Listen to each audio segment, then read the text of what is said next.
Hello, good morning, and thank you so much for joining us. This is Breakfast Daily here on Channel One Television.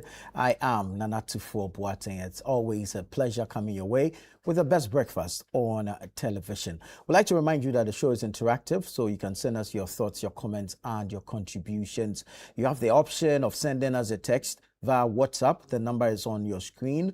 You can also send us a text or drop a comment on our Facebook feed. We're streaming live there, as well as on YouTube. We're very active, very interactive, very engaging on X and Instagram, and we have reserved some exclusive video content for you on TikTok. So go follow, go subscribe, go like, go share, interact and engage with our post.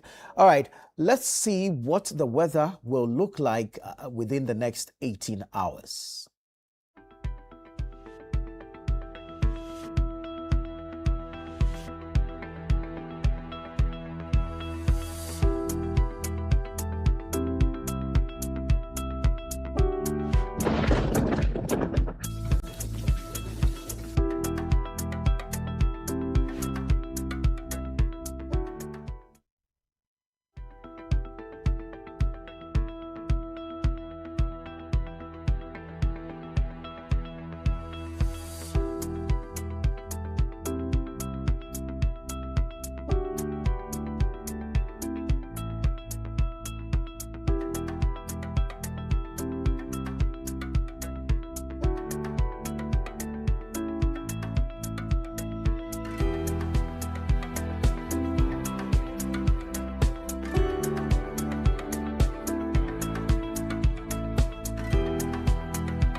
Eighteen-hour forecast for Ghana, valid from 6 a.m. on the 5th of August 2026.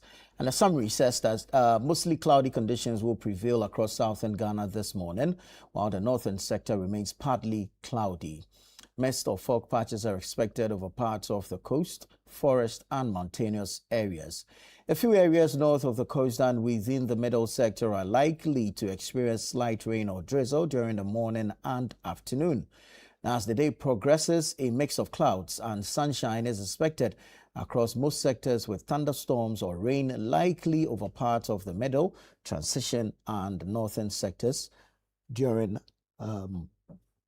the afternoon and evening.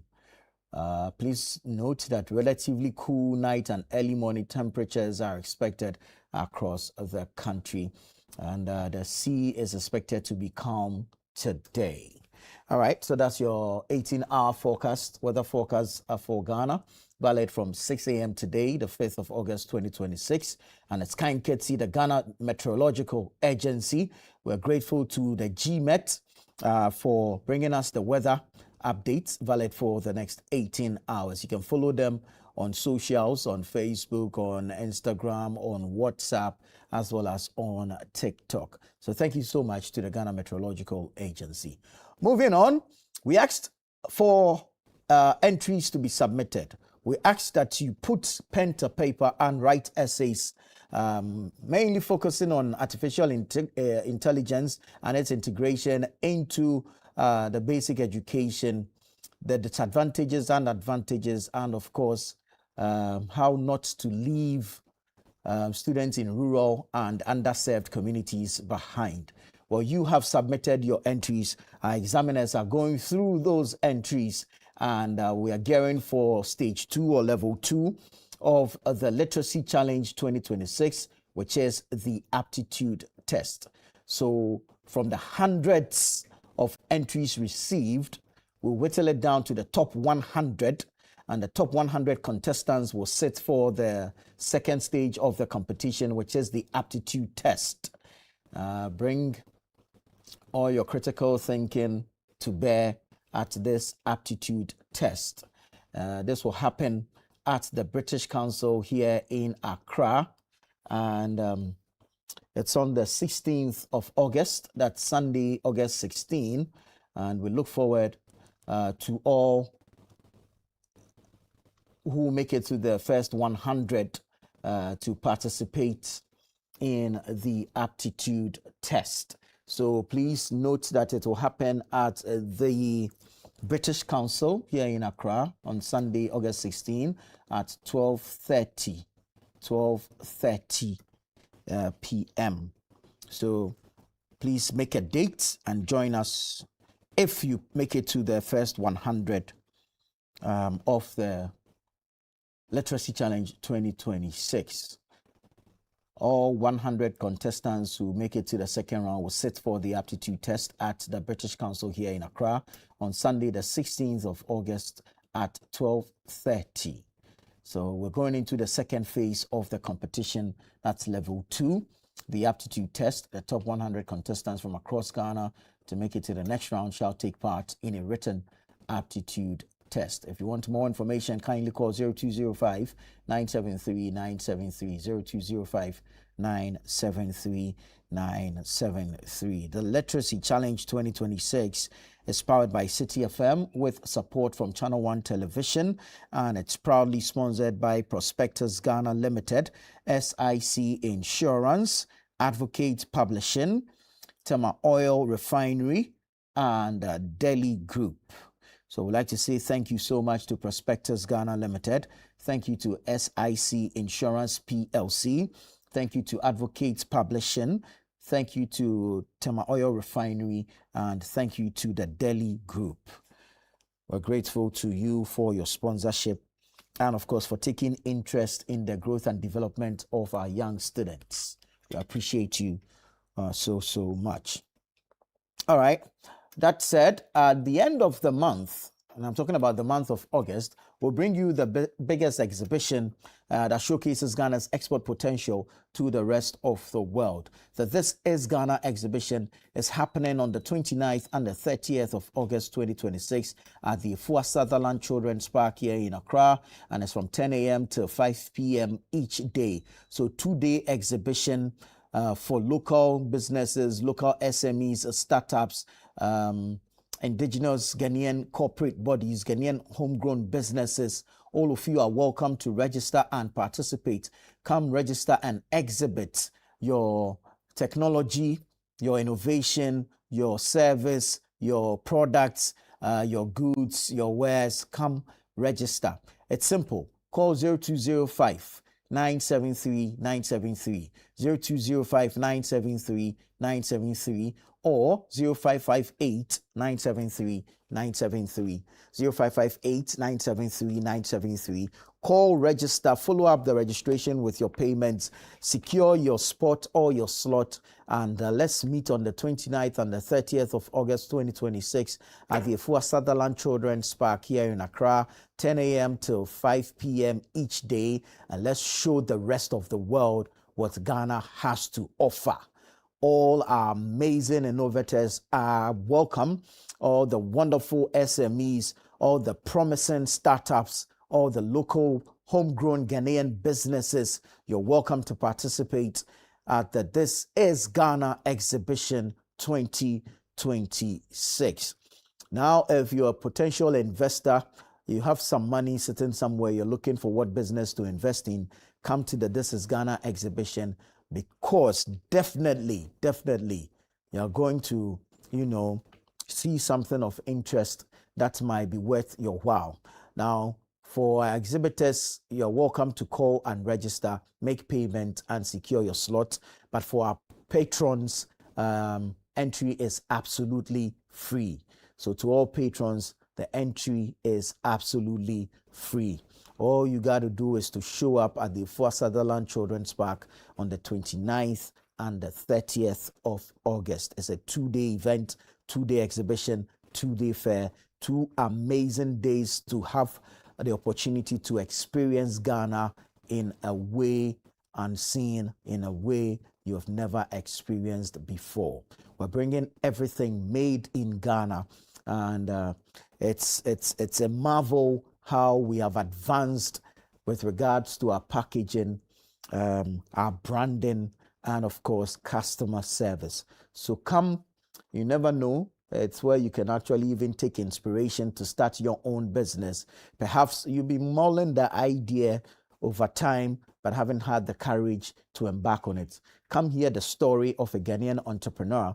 Come hear the story of a Ghanaian SME, and perhaps you'll be inspired to embark on this wonderful journey of entrepreneurship and, of course, starting your own homegrown Ghanaian business. So we look forward to seeing you, and we can assure you that we're bringing any and everything from technology, agriculture, manufacturing, industry, the services sector, food and beverages, fashion, textiles, clothing, consumables, toiletries, automobiles.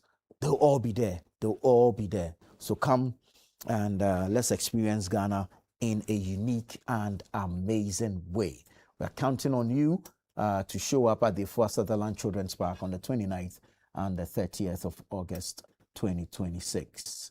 Let's say thank you to MTN, MTN Ghana, and then thank you to EcoBank, all sponsors of the This Is Ghana exhibition. Call us 0205 973 973 or 0558 973 973, and let's show the rest of the world what Ghana has to offer. All right, that said, on the 13th and the 14th of August, however, we're bringing you the Channel One TV and Zondatech Ghana Limited Auto Sale and Expo. And we're asking that you come discover the full range of Zondatech automobiles designed to deliver power, efficiency, and durability on every road. So come experience the power and, of course, the luxury behind Zondatech automobiles, from their luxury sedans to their durable 4x4s to their efficient trucks and equipment. They're all available at this Auto Sale and Expo. And so we look forward to seeing you on the 13th and 14th of August 2026, 9 a.m. to 3 p.m. each day at the Zondatech showroom at Jowulu here in Accra. We're bringing you the Channel One TV and Zondatech Ghana Limited Auto Sale and Expo 2026. We have a wide range of powerful, stylish, and durable vehicles that will be on display, and we look forward to seeing you there on the 13th and the 14th of August 2026. Yeah, we'll see you there. And please remember that we'll be having some clinics. And so if you're looking to change your ride, if you're looking to buy your very first ride, or you are excited about adding to your fleet of cars, this is the expo for you. This is the sale for you. Come to the Channel One TV and Zondatech Ghana Auto Sale and Expo 2026. Please mark the dates. 13th and 14th August 2026, 9 a.m. to 3 p.m. each day, and make it a point to show up. We'll be having some clinics. The banks will be there, and they will be taking us through the various ways of vehicle financing and all.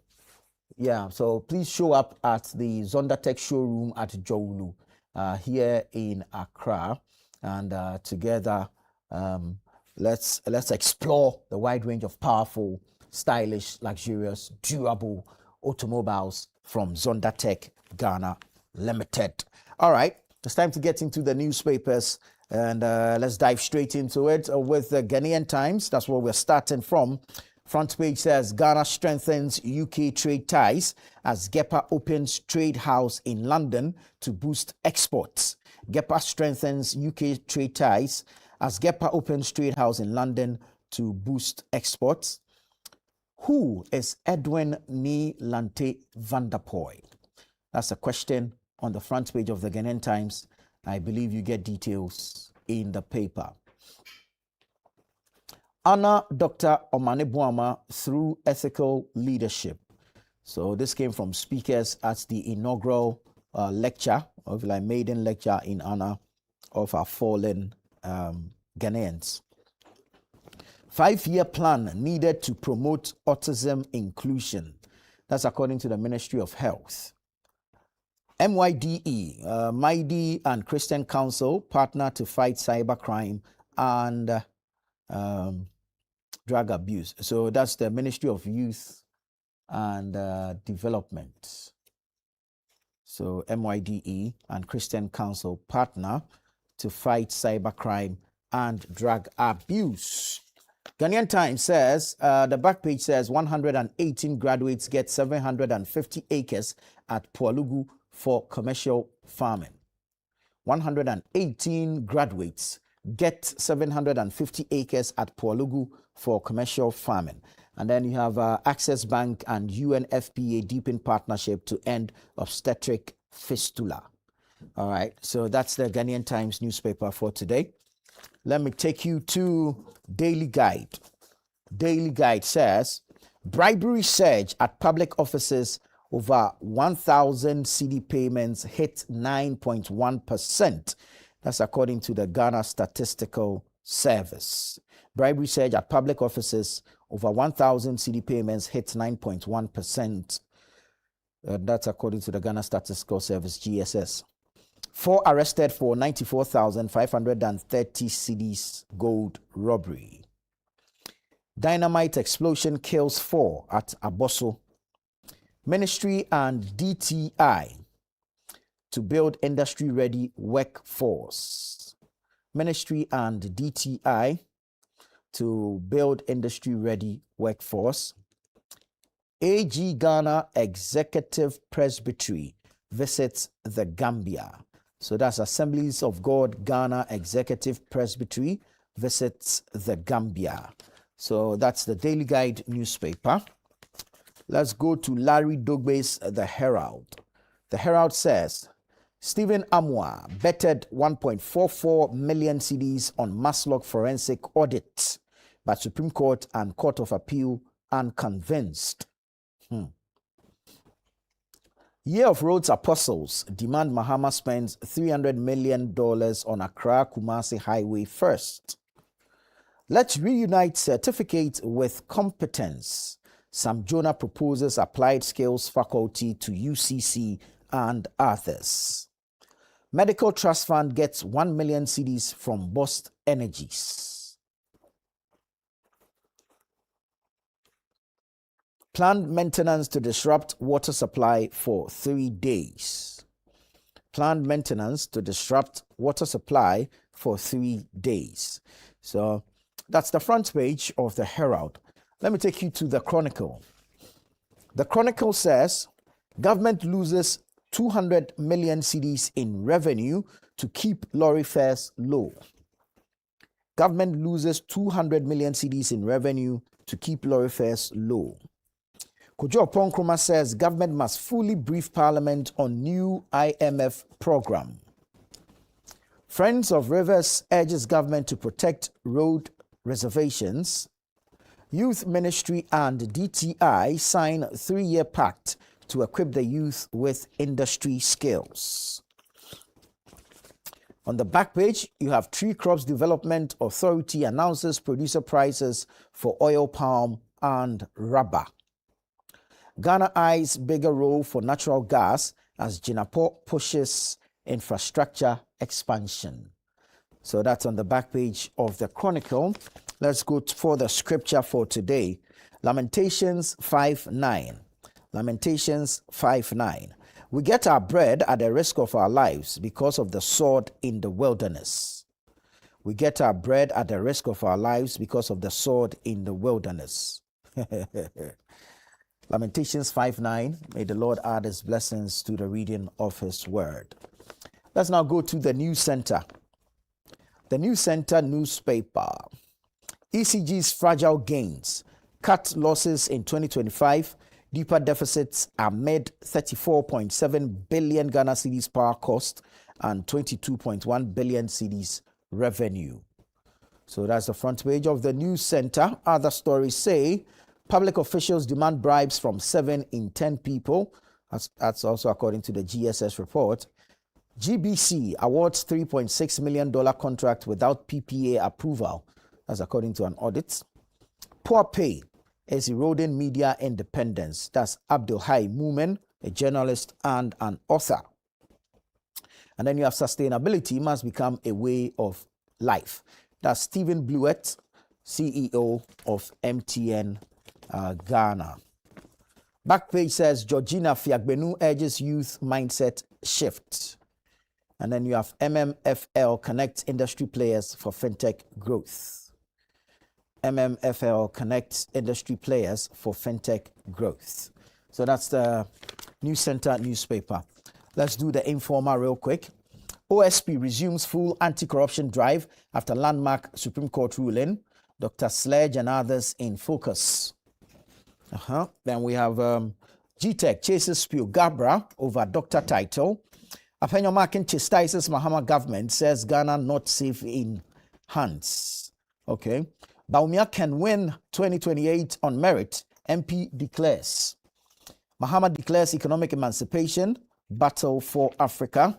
COPEC flags Mahama's fuel politics, raises concerns over sustainability. And CRC chair warns politicians against politicizing constitutional reforms. So that's the Informer newspaper. The Ghanaian publisher says no 200 million cedis missing at Gold Board. CEO sets records straight. Accra Kumasi Road. Minority demands urgent action. Public office bribery rises in 2025. That's according to the government statistician, or if you like, the Ghana Statistical Service. Economy strains after IMF exit. That's Dr. Gideon Boako speaking there on the front page of the Ghanaian publisher. Now, from one publisher to the other. So we now look at the new publisher. Minority demands action after Brimso Bridge fatal crash. Hands off the purse. Forcing vows fiscal discipline. Bribery epidemic hits 18% as more officials demand chop money. From Golu to the UK, why the Tangier Musa Cultural Expo matters. And then you have ganja ice cream and drinks, 10 busted. So that's the new publisher. The Insight says court declines to jail JG Resources directors, insists gold dispute must be decided at trial. Court declines to jail JG Resources directors, insists gold dispute must be decided at trial. Has the ECO truly matured? The common currency, a reasonable transition toward the single currency. Kwabena Japan,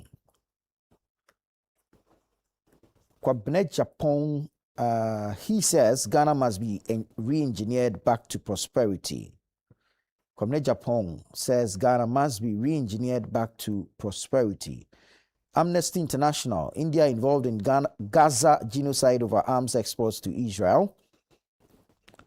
Invisible wounds of human trafficking. Ghana's Zoom regional conference raise red flag. 2 companies granted licenses for cultivation of wheat for industrial use. And you have Adamus lawyers' right to New Republic editor over publication against its CEO, warn of court action. So that's the Insight newspaper. Let me quickly jump online, channel1newsonline.com. Let's see what stories we have on there. And we'll take a few of them. Then we'll do a quick scan of City Newsroom as well. So channel1newsonline.com. Lowering presidential age limit to 35 won't affect leadership quality. That's according to Felix Kwachi Ofosu. Other stories say government to hold constitutional amendment referendum alongside 2027 district assembly elections. NPP's planned protest over Sedina acquittal, a waste of time. Also Kwachi Ofosu, he was on the face-to-face program with Umaru Sanda Amadu yesterday. Sannarugu, 1 dead, 6 injured in boundary clash. Abosso explosion, 4 killed after gunshot reportedly hits explosives. We are safe and reliable. STC assures passengers after Brimso crash. We are safe and reliable. STC assures passengers after Brimso crash. Miracle Sabuaji says government showcasing sexy economic figures without real impact on Ghanaians. Police says 2 women believed to be Benin nationals found dead in Tamale Hotel. John Dramani Mahama says Africa and Caribbean must unite on climate action and sustainable development. $15 million Terminal 2 renovation to be completed by December 2026. That's according to the Ghana Airports Company Limited. Omane Boama served Ghana with conviction and strengthened institutions. That's Finance Minister and sitting Minister as Defense. Parliament must stop rushing major decisions. That's according to Haruna Idrisu. A Tukrum crash, death toll rises to 3 as 11-year-old dies.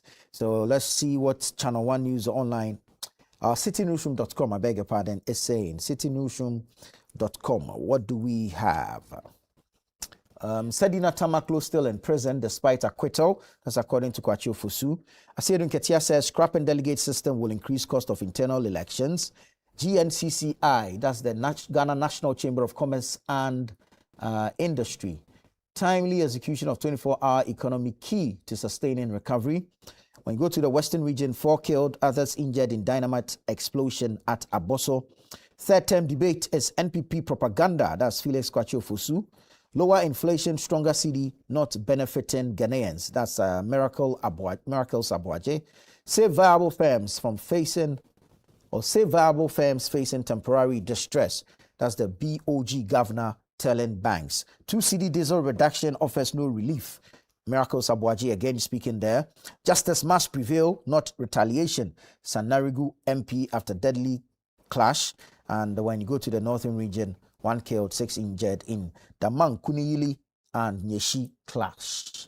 All right, so go online, citynewsroom.com, as well as channel1newsonline.com, and you get the details of these stories and several others. But please do stay with us here on Breakfast Daily. We'll take a quick break and return with the news review segment.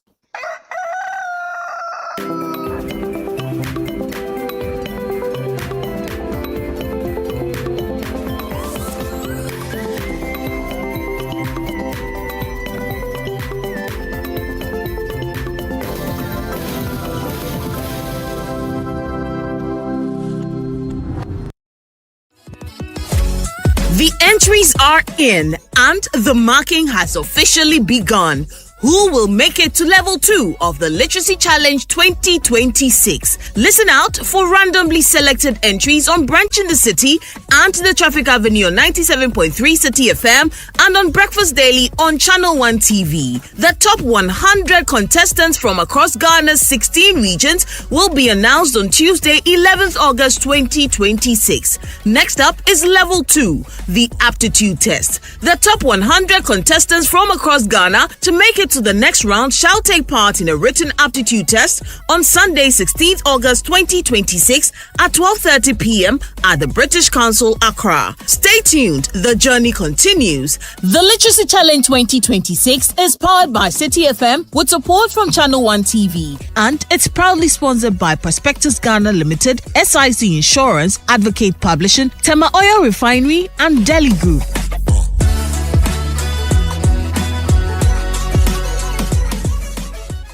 Welcome to The Point of View. This is your favorite current affairs show here on Channel 1 Television. On The Point of View, we pick the right topics, get the right guests, and ask them relevant questions on issues that matter to you. With the complexities of the issues happening around us on a daily basis, it's the hard-hitting conversations and the probing questions of The Point of View. So what is the Public Account Committee's job? So what we do is to scrutinize, clarify, and find out why certain infractions have been made. What do these IMF programs try to do? The current program is for budget support. Okay. There are no projects attached. That teases apart the twisted entanglements of politics and governance, as well as religious and social discourse. The Point of View brings you the policymakers and duty bearers and drills down to the very bottom of issue. What authority do you have? The Point of View airs every Monday and Wednesday at 9 p.m. only on Channel 1 TV. This is where stories rise, where strength speaks, and legends are born. From hundreds of entries, only 10 emerged as the 2026 Channel 1 Community Legends. You're 14 years. You're among, people who are. My name is Daisy Mina Entry. I'm 32. The someone is from Western Lot. Sefi Adofwa. We have it that wherever you travel to, go to school. 10 legends, 10 inspiring journeys, one platform. From struggle to success, from purpose to impact. Hear their remarkable stories. In a place where almost nothing is available. I have a foundation called Grace on Duty Foundation.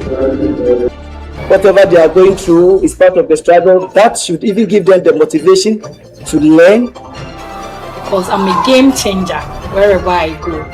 Tune in every Wednesday at 7:30 p.m. and be inspired by the people changing lives in their communities.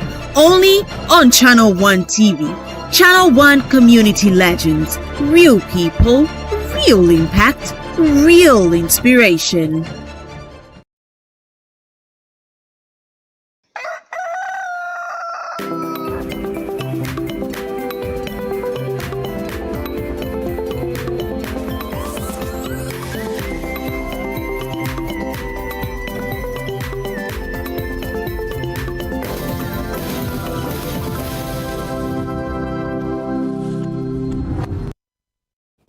Hello there. Grateful that you stayed on with us. This is Breakfast Daily on Channel 1 Television. It's time for the news review segment where we invite our guests in studio, put questions to them on topical issues. They bring their perspectives and their submissions to bear on these matters.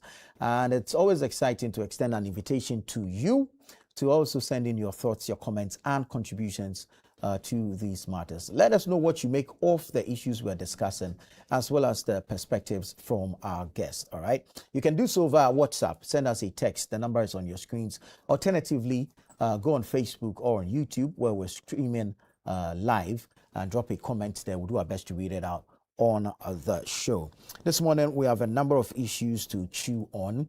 We'll look at the growing incidence of road crashes and, of course, the tragedies that we are recording on our roads, and we'll narrow it to the Accra-Kumasi highway and look at the expediency, completing the existing one or hitting the Accra-Kumasi expressway as promised. Then we'll look at the issue of fuel price hikes, which is of great concern to you and I, especially those of us who travel commercially. Talking about those of us who use the Troskis and the taxis and the impact that an increase in fuel prices will have on transport fares, and of course the ripple effects on almost every other aspect of our lives. Then a survey has been released by the Ghana Statistical Service, and bribery in public offices seems to be on the rise. Bribe payments, we understand, increased to 18% in 2025. We'll be getting into those matters. So I decided to spell out the matters so that at least you can put your thoughts together and join the conversation with your messages so we can read them out and discuss the same. But let me say good morning to Eric Chum. Eric is a member of the communications team for the New Patriotic Party, NPP. Eric, good morning. Good morning, Nana. Always good to see you. Same here. When last did you travel on the Accra-Kumasi highway? Just a couple of days ago. Well, your village is along that stretch. So. Yes. Right. And it's deplorable. Which parts? Are we saying the entire stretch is so there's the only part that you can talk about is from all the way to Apedra. Mm-hmm. You know, when you go past the Insawam stretch, which is terrible, mm-hmm. and then you get onto the new ones that was done, that has two lanes, dual carriageway, that takes you all the way past Suhum, mm-hmm. and then you get to Apedra, mm-hmm. and then maybe a small aspect of it all the way to, let's say, Lindador area. Yeah. Then after that, it's right. But then, you know, there's a couple of bypasses mm-hmm. that was done under the previous administration, which is also good. But I'm really surprised as to why it's taking so long, Mm-hmm. right? I mean, from that end, if you go past in your name all the way to before you get to Nkoko, Mm-hmm. it's terrible. Yeah. Then after that, there's a short interval that you find some kind of motorable road, and Yeah. then it's almost all the way to Kumasi. And I'm not sure why. I mean, it's taking so long. And I mean, quite apart from the fact that the terrible state of the road, why nobody seems to be worried about the number of lives that have been lost on that particular road. Yeah. You know, I've made this commentary before where when COVID came, as bad as it was, and as unfortunate that it was, do you know the number of people that died, were recorded to have died under COVID? Under COVID. Maybe like 2,000? Yeah. Now, just do a cursory analysis or some kind of research and find out how many people die on our roads every year.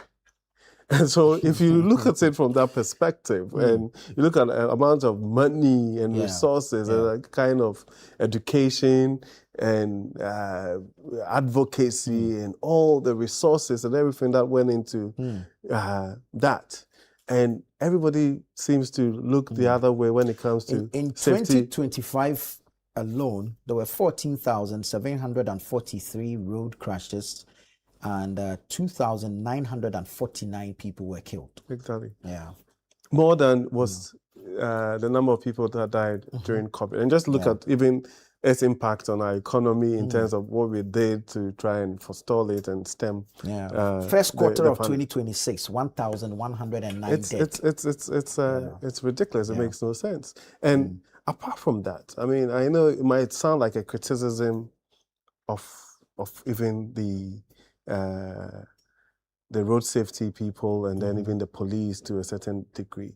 But we need to be thinking outside of the box as to how to, at least for now, since the road is still in that state, to prevent some of these things. I've always asked, I mean, I've been to places where the police actually patrol the highway. In our case, for some reason, for some strange reason, somebody has to explain that to me. I might create some kind of controversy this morning.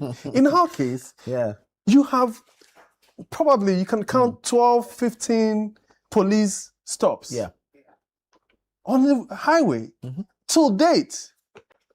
And the cars are packed, right? And so for me, whilst you're checking, I'm sure they have their security reasons. But the lives, right, as far as I'm concerned, are more important than whatever it is that you're checking. Now, if you, any sane driver, if you see a police vehicle on the highway, right, you would, one, reduce your speed. It's everywhere in the world, everywhere. In our case, I know maybe there's some kind of historical reason why these police stops, I know I'm going to get into trouble, but I want to get some kind of explanation. Even in East Legon, Adrigan, whatever, in the middle of the night, people have left work, they are going home, 7 p.m. thereabout, and you're looking at yourself like, where is the traffic coming from? There's a police, this thing.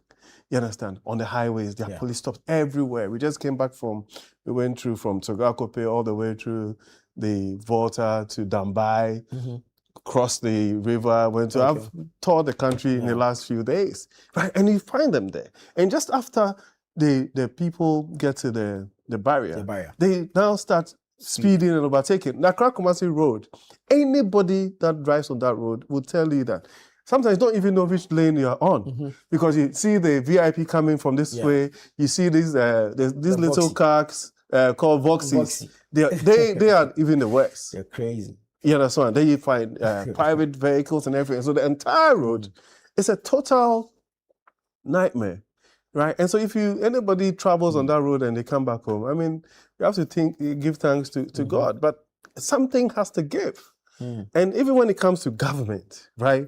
I still don't understand what the government wants to do with this Accra Kumasi Road. You understand? And we've always said, and everybody says it, that governance is supposed to be a continuum. Right? So the previous MPP administration started something, You come, you continue. Now, for some other inexplicable reason, there's always questions about funding. So you can find the state, right? I'm talking as though the state, I'm talking about the state as a whole, can find money, resources to start an entirely new project, right? And projects that are supposed to have been finished, i.e. because it was started by a previous administration, So or someone's legacy. there's some challenges with the funding sources or whatever. We cannot find any ways to fix that. And then we go and start an entirely new project. And sometimes we don't even have enough resources, or we don't have the requisite capital to be able to do that. And that also stalls, right? And so, I mean, I don't understand. To be honest with you, I don't understand. And people keep losing their lives. Look at the importance of the Accra-Kumasi highway. You get it. And so there's a big push, apparently. There are road projects all over. I see the road minister, it's my very good friend, all over the place. And I'm like, so I mean, I'm not saying that all those other roads are not important. But this is so glaring. It's like it's there, right? Something has to give. Now, even if it's not going to be done like in earnest, right? What about the potholes? Is there a way of making sure that it's actually more trouble for the time being? But as we speak, there are gullies. You can't call that potholes, right? On the main Accra-Kumasi highway, this is leading all the way to Burkina and Niger and all of those things, right? And every day you hear new projects being announced. There's supposed to be a West African West African road network that is going to be done and everything.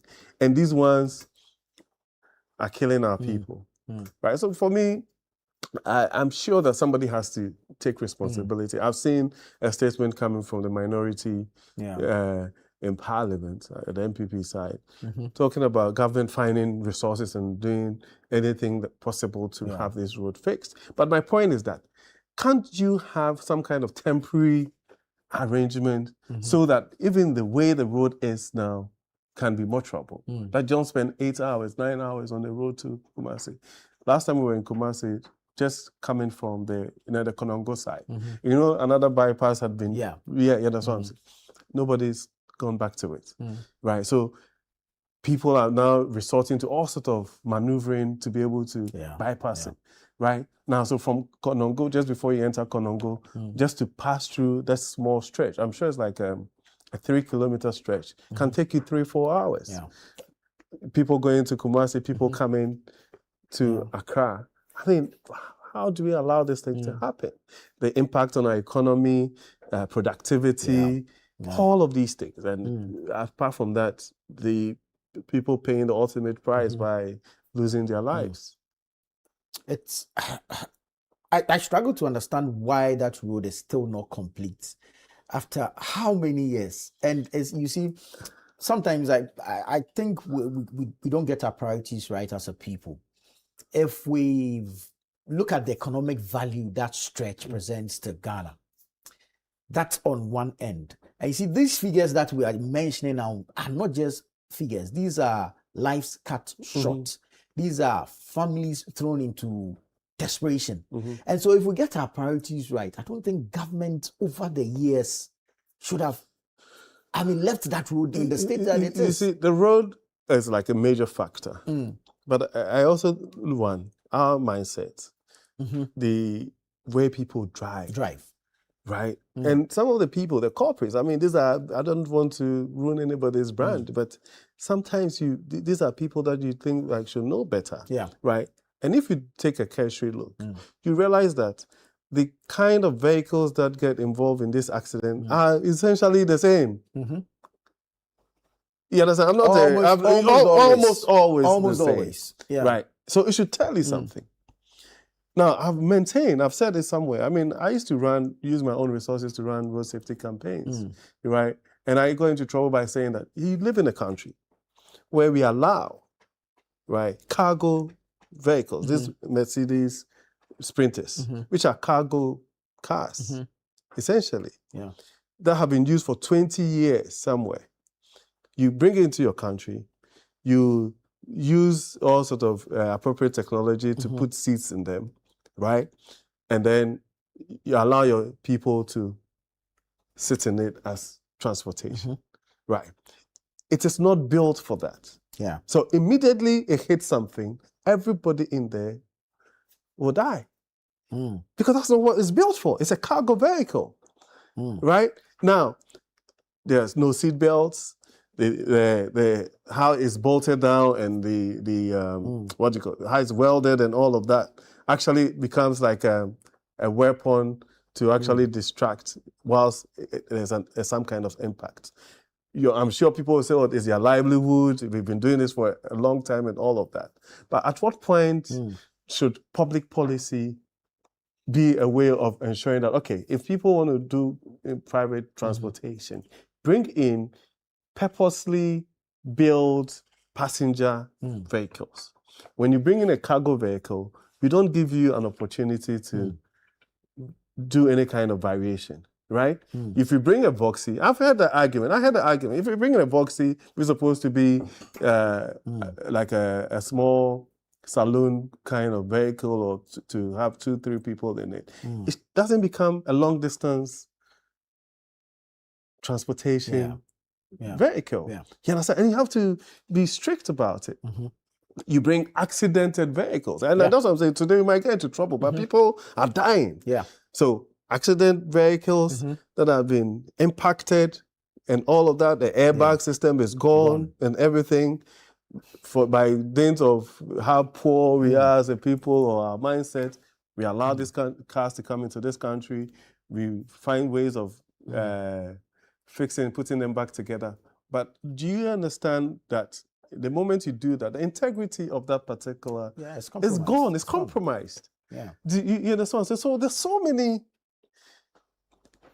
factors, right, that leads to some of these things. And we have to be strict about it, right?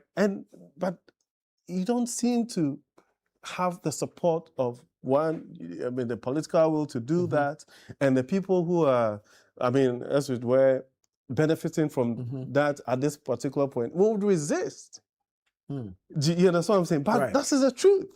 Do you understand? Yeah. So if we are not minded by that, and we keep losing lives and young people, some of them are supposed to grow up and contribute their quota to the development of this country, right? And we make it business as usual. The roads are terrible. We allow vehicles that are not supposed to be on the roads. They're roadworthy and everything. You understand? They're all going to DVLA. Exactly. But the point is that if these vehicles, we see them all the time. You don't have to be an engineer to understand that this is not roadworthy. Do you know the cars that they will be stopping? They'll be stopping different kinds of cars and allowing this one to go. They're overloading. Yeah. Right? They're overloading. So basically, the car is overloaded with charcoal, especially. They are the West corporates. This charcoal, food stuff, and everything. Even the articulated vehicles rubber products. You understand? Yeah. So then the vehicle doesn't have the capacity to deal with that. It can cause an accident.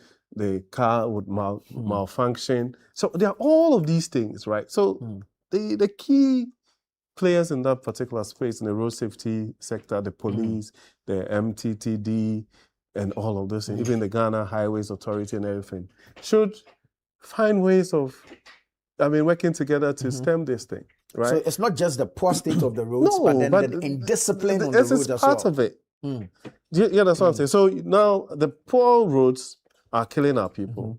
The good ones that we have are also killing our people because people are overspeeding, they're overtaking in areas where they're not supposed to, recklessly and everything. I don't know how we are dealing with even drink driving, for example, if there's a way, if the police have the tools to be able to check these things and all of that, right?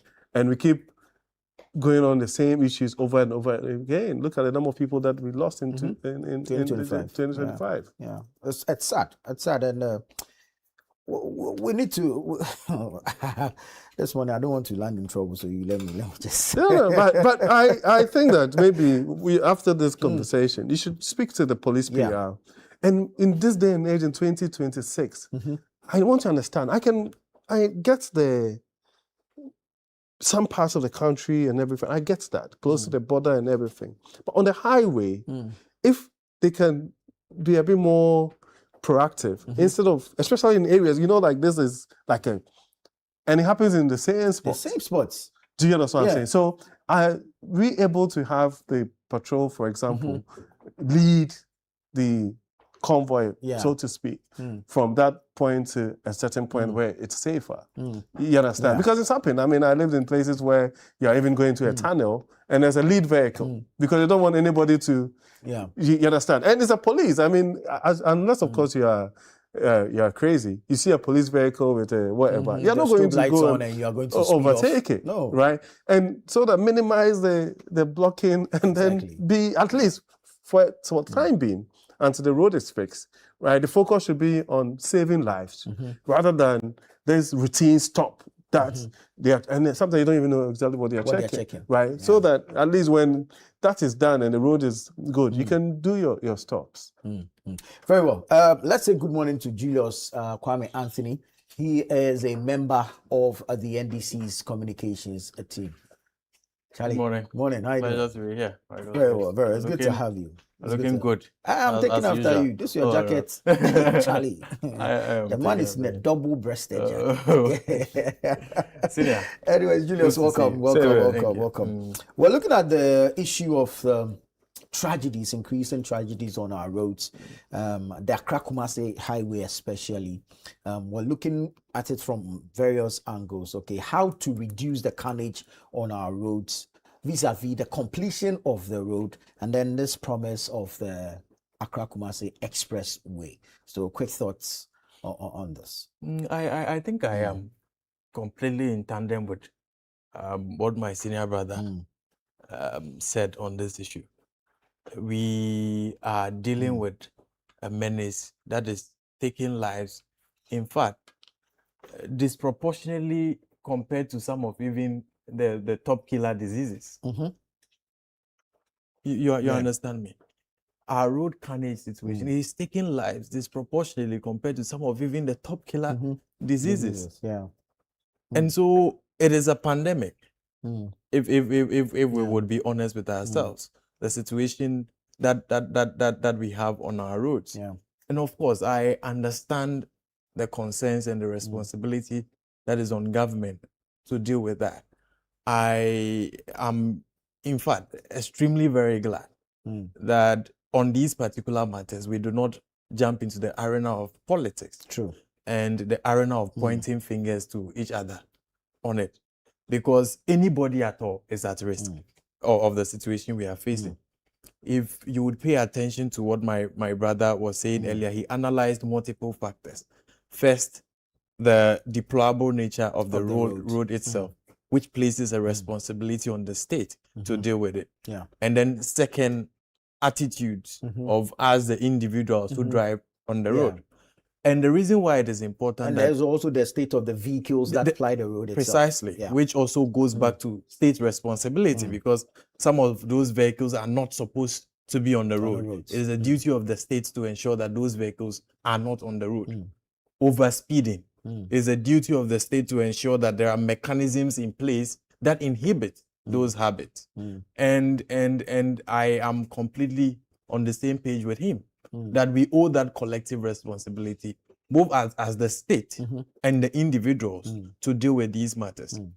The good thing is that I speak for the interior, and we look at these figures. When those figures come, they are presented as numbers. But in reality, what we appreciate over there is that each of these figures is families. You know, people losing fathers, people losing mothers, people losing children. It's families.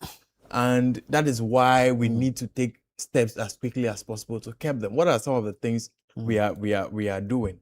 The Honorable Muntaka Mubarak is presently presiding over processes to make sure that we improve on the technology on the roads for the detection of overspeeding and all of those things.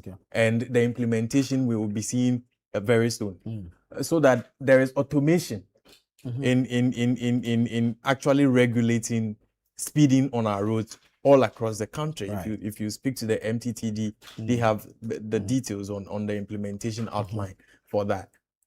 On the side of road construction, I have seen the statements from the minority on it. I wouldn't say that I can fault that statement in any way. Their request is that the Accra-Kumasi bypass should be given the same priority as the expressway that is being constructed.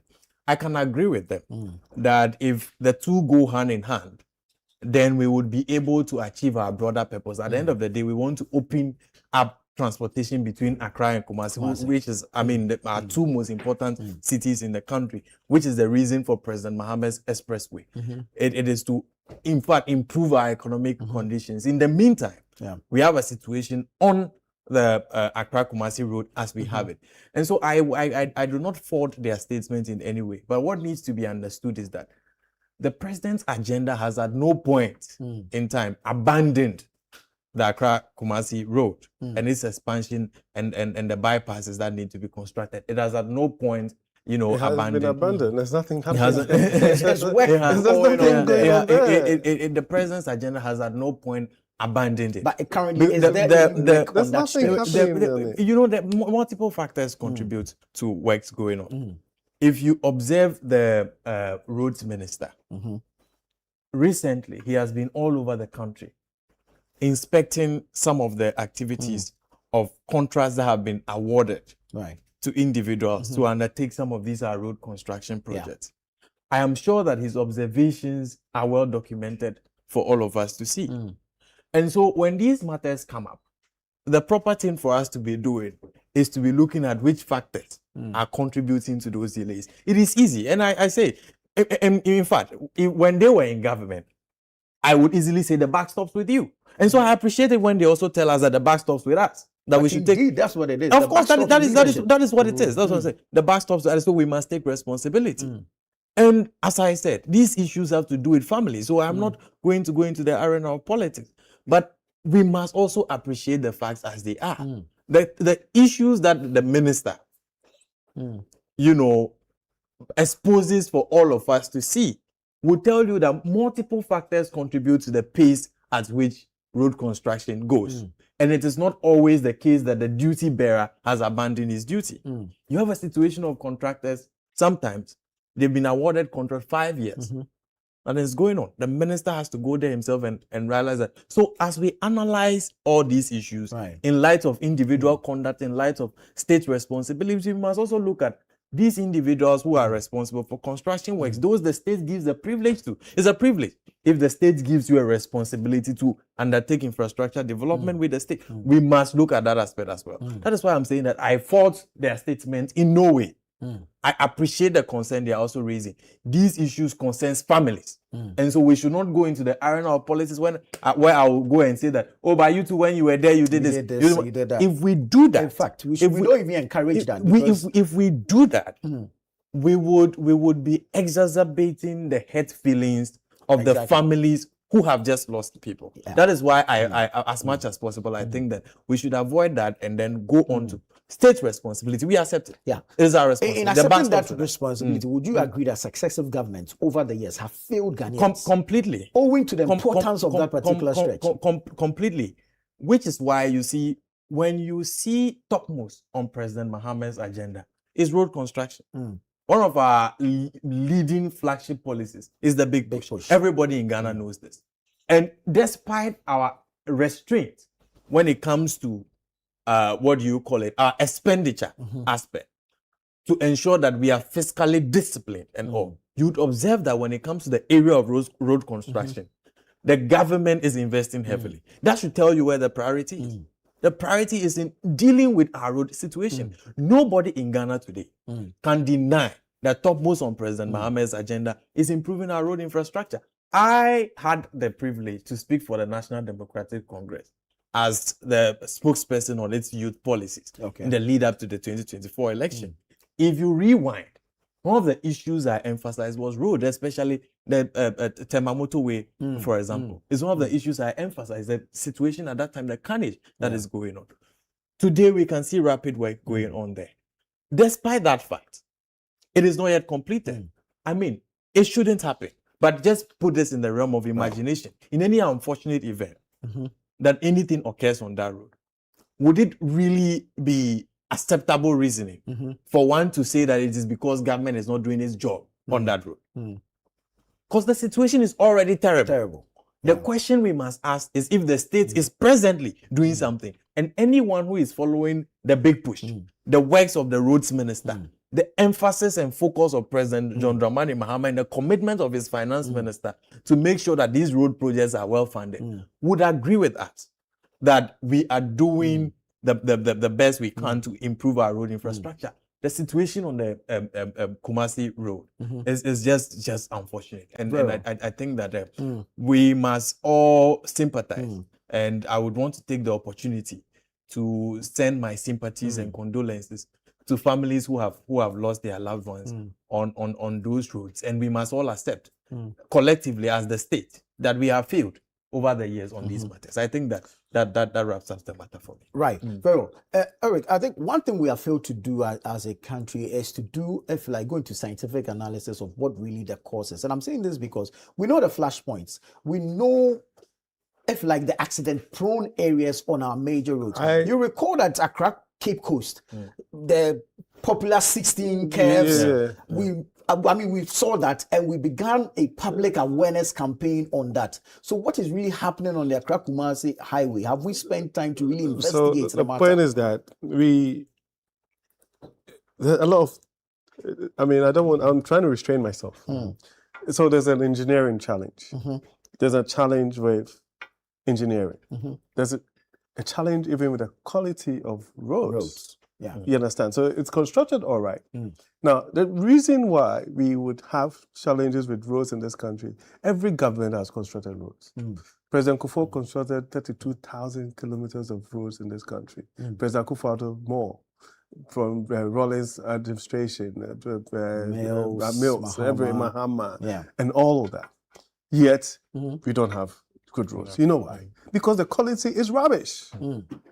You understand? So a road that has been constructed 4 or 5 years ago is gone. It's totally gone. The state is meant to now look for new resources to do it. It's not maintained properly. We are giving contract. Today I'll get into a lot of trouble. We are still giving contracts to the same road contractors to construct the same quality of roads. Right? So it's almost as if that it's like what do you call it? Pouring water into in a basket, right? We are constructing roads every day. I mean, I would give it to him. They are constructing roads, right? Akufo-Addo constructed roads. Kufuor constructed roads. Mahama first time constructed. Mills constructed roads. All of these. I was on the Fufuso Solar, the famous Fufuso Solar Road. Go and see the state of the road. Go and look at it. That's less than 10 years ago. The road, the entire stretch is gone. It's gone.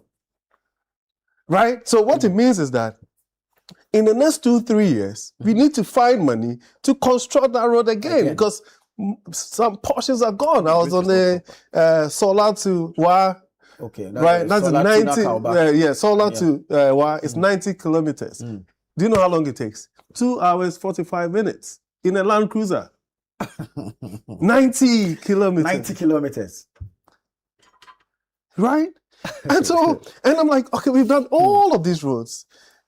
And every single one of them, right? And we're still giving the same contracts to same contractors. Right? So then you have the issue with that. So the quality. So there's somebody, you see, you can blame the politician all you like. If you go to the Ministry of Roads and Highways, feeder roads and everything, you won't find more than 2 politicians. After that, everybody. There are agencies under this ministry. Right. Everybody's supposed to be a technical. They're supposed to be technical. You know what I'm saying? Now, you, the chief engineer, would be the one that would tell your minister that this road meets this specifications. The contractor has been able to do that. Do you understand what I'm saying? And he's supposed to be paid. 2 years down the line, the entire road is gone. The technical expert is still there. The politician is voted out. The contractor gets a contract under MPP, under NDC. And he's still putting us into... sometimes, this one, I don't know who did that road. There was a time, I think it was under President Kufuor or something, there was a road that was done, no, not Kufuor, I think it was even under the NDC administration. You know, Kufuor area, the road from the university that was going to the Bunsu Junction. I got there one day, I saw that they were asphalting the road, right? So I was like, oh, brilliant. The next day, maybe a week later, coming back from my village to that place, the entire road is gone till date. And I'm sure that contractor has been paid. Yeah. And everybody that applies that road will tell you what I'm saying. The very day that that road was done, within a week, when you got there, the entire road is gone. It's still in that state. There's another one in front of KNUST in Kumasi. It was done brilliantly. It looked so good. Within like 3-4 weeks, the entire road, I'm sure they didn't allow, just caved in. And it's still there like that till date. Yeah. And these people are still getting contracts. Right? Then the issue with the vehicles. That one is enforcement. Because the vehicles are coming from somewhere. Yeah. Forget about the ones that are already in the system. I'm saying that. Is there a reason somebody should explain to us? Because you're talking about statistics. Check how many Sprinter buses have been involved in these accidents. Right? Because they are not bolted properly. Exactly. They are welded, appropriate technology. The moment the car impacts, the seats will come off. So it's not even the impact that's killing the people. The things are coming out and injuring the people and serving as basically dangerous weapons in there. Is it by force that we have to bring these vehicles into this country and convert them? These are cargo vehicles that have been used for 20 years somewhere. You understand what I'm saying? There's no safety, this thing. So then there's an issue to do with policy. Right? What is our public transportation system? Everybody talks about it. Right? We can't do Ayalolo. We cannot do this thing. Every time there's a talk about it, we are going to have dedicated lanes for them and everything. We're unable to do that, right? We live in a country where GPRTU, trotro driver, taxi drivers can take the entire country to a ransom. They are holding us at ransom. To a ransom, right? Just because, even as a state, right, for some inexplicable reason, we have never been able to put together a public transportation system. You understand what I'm saying? You're on a train from Accra to Kumasi. I mean, trains would get into an accident, all right, but just imagine the number of times that happens. You understand what I'm saying? The congestion, people are coming into the city, bringing cargo into. I mean, all of this requires public policy decisions, right? Overage vehicles, accidented vehicles, right? I know that our friends are the car, vehicle, whatever would come after me. But the reality is that until somebody loses their lives, you should see the state of some of these vehicles when they come in. Right? And like I said earlier, it's compromised. The integrity of that vehicle is compromised. Right? It's gone. The airbag system is gone and everything is gone. There's an impact. You will die. You understand what I'm saying? So whilst we're looking for the money and it's a livelihood for other people, there are also vehicles there that are not accidented that you can bring into the country, right? Then they should be having a word with the STC and the VIPs. I didn't want to mention it, right? But you can actually be on the road and the VIP is actually facing you, right? With the Voxies crisscrossing. And the articulated vehicles right in the middle of the road, stacked. And nobody talks about that. There's a point. I didn't want to do politics this morning. There's a point when there was a move by the DVLA with a private entity to tow the vehicles along the way. The NDC kicked against it. The drivers also said that, it's an extra cost. Right? Now, the point is that whose responsibility is it to tow a vehicle? Because we have road traffic regulations and highway regulations. Your car it's broken down, and right bang in the middle of a highway, that is where you fix it. Right? And because of politics, it never happened. Right? So just also do the search and see the number of accidents that have happened where people have driven into stationary vehicles on our highways. The cars are overloaded. So there's a failure. There's like a systemic failure. Right? And we should, like you said, it's like I can give you the example. Look at the number of people who died through COVID. Look at the things that we did. Look at the advocacy and the public relations and all the things that we did and the announcements and the education and all of that. And we must start doing that with our road systems. You know what's even crazy? You know, even during COVID, where movement was restricted, there were more road accident-related deaths than COVID deaths. Exactly. And it beats my imagination. And I think that for the immediate solutions, the police have to take up and do something about it. I'm saying that it's my suggestion. Instead of the roadblocks, I don't, apart from certain parts because of security reasons, on the Accra-Kumasi highway, I don't see the point from when you get to Bonsu, there's one, when you get to Jampomeni, there's one, when you get to Isawam, there's one, and then by the time the people move, in Koko, whilst you're descending towards, you know where that fufu joint is on the corner there, right? There's always an accident. Always. All right. So if I was the district commander or the police officer in charge of that job, what I'll do is that when it's about 9 p.m., I'll put one of my cars there because the cars are packed at the thing, and then just go up and down for like maybe up to 2, 3 a.m., right? Then you understand, because our people, for some strange reason, believe that when you drive at a top speed, that's when you're a good driver. And when you overtake, and they'll be bragging about the time that it takes them to move from Accra to Kumasi on this terrible road. Secondly, the road is not a dual carriage or a multi-carriage way, right? So people are coming at each other and they're overtaking at extremely high speeds. You have all these speed bumps, you know, some of them have been done by the highway itself. Some of the unauthorized ones, you know. Put some coconut tree and then they heap sand on it. Right, so nobody knows where what's coming up, right? So by the time the person gets there, they've already done damage to themselves. Julius, you know, without accountability, nothing really seems to happen. Elsewhere, when these accidents happen and lives are lost, the investigation loses their job. The quality of the road. A contractor is held responsible. Somebody loses their job. But here we'll see police MTD with tape measure. They'll come and draw something on the road and take measurements, and you never hear anything. Look at right. So have you seen the state of the road? Yeah. Meanwhile, this road is supposed to have been fixed. Yeah. You see, I as I earlier emphasized, state responsibility is important in these issues. But you see, some of the policy issues, and when we begin to go into the arena of who kicked against, I think we should be a bit more accurate. The issue is not that the state does not have enforcement powers to be able to move in and tow vehicles in the situations he described. Right. For example, if a vehicle is immobile in the middle of the road, the MTTD has authority. But they don't have it. They don't have the resources. So if you speak of resources, you are going into a different realm. They don't. But if you are saying that the NBC kicked against... But they did. Oh, please. That policy the policy was that whether or not you needed towing, there should be a uniform levy. I think it was everybody to pay.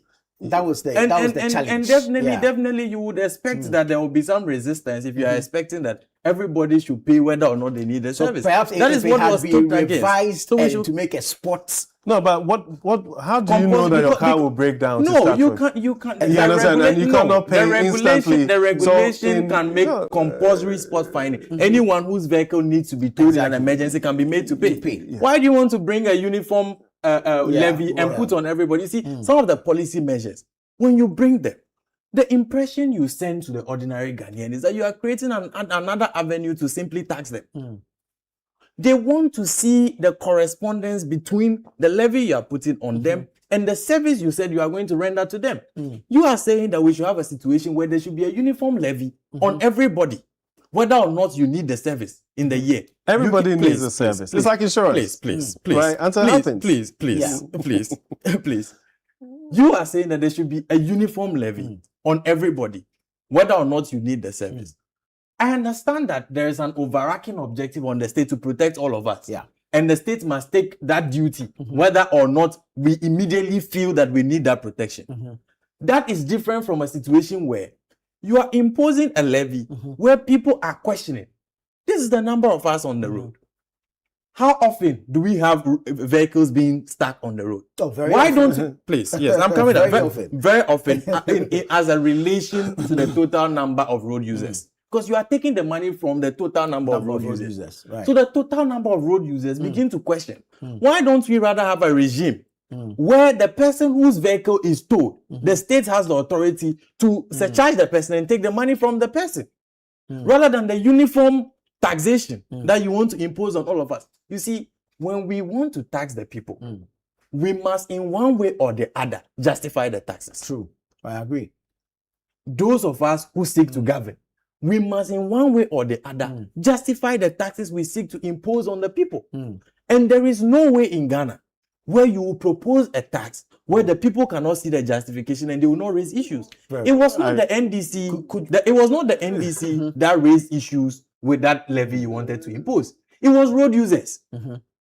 And for all you need to care, political parties, what we do is to amalgamate interests and voice those interests collectively. Yeah. That is what we do. That is what the MPP does. That is what the NDC does.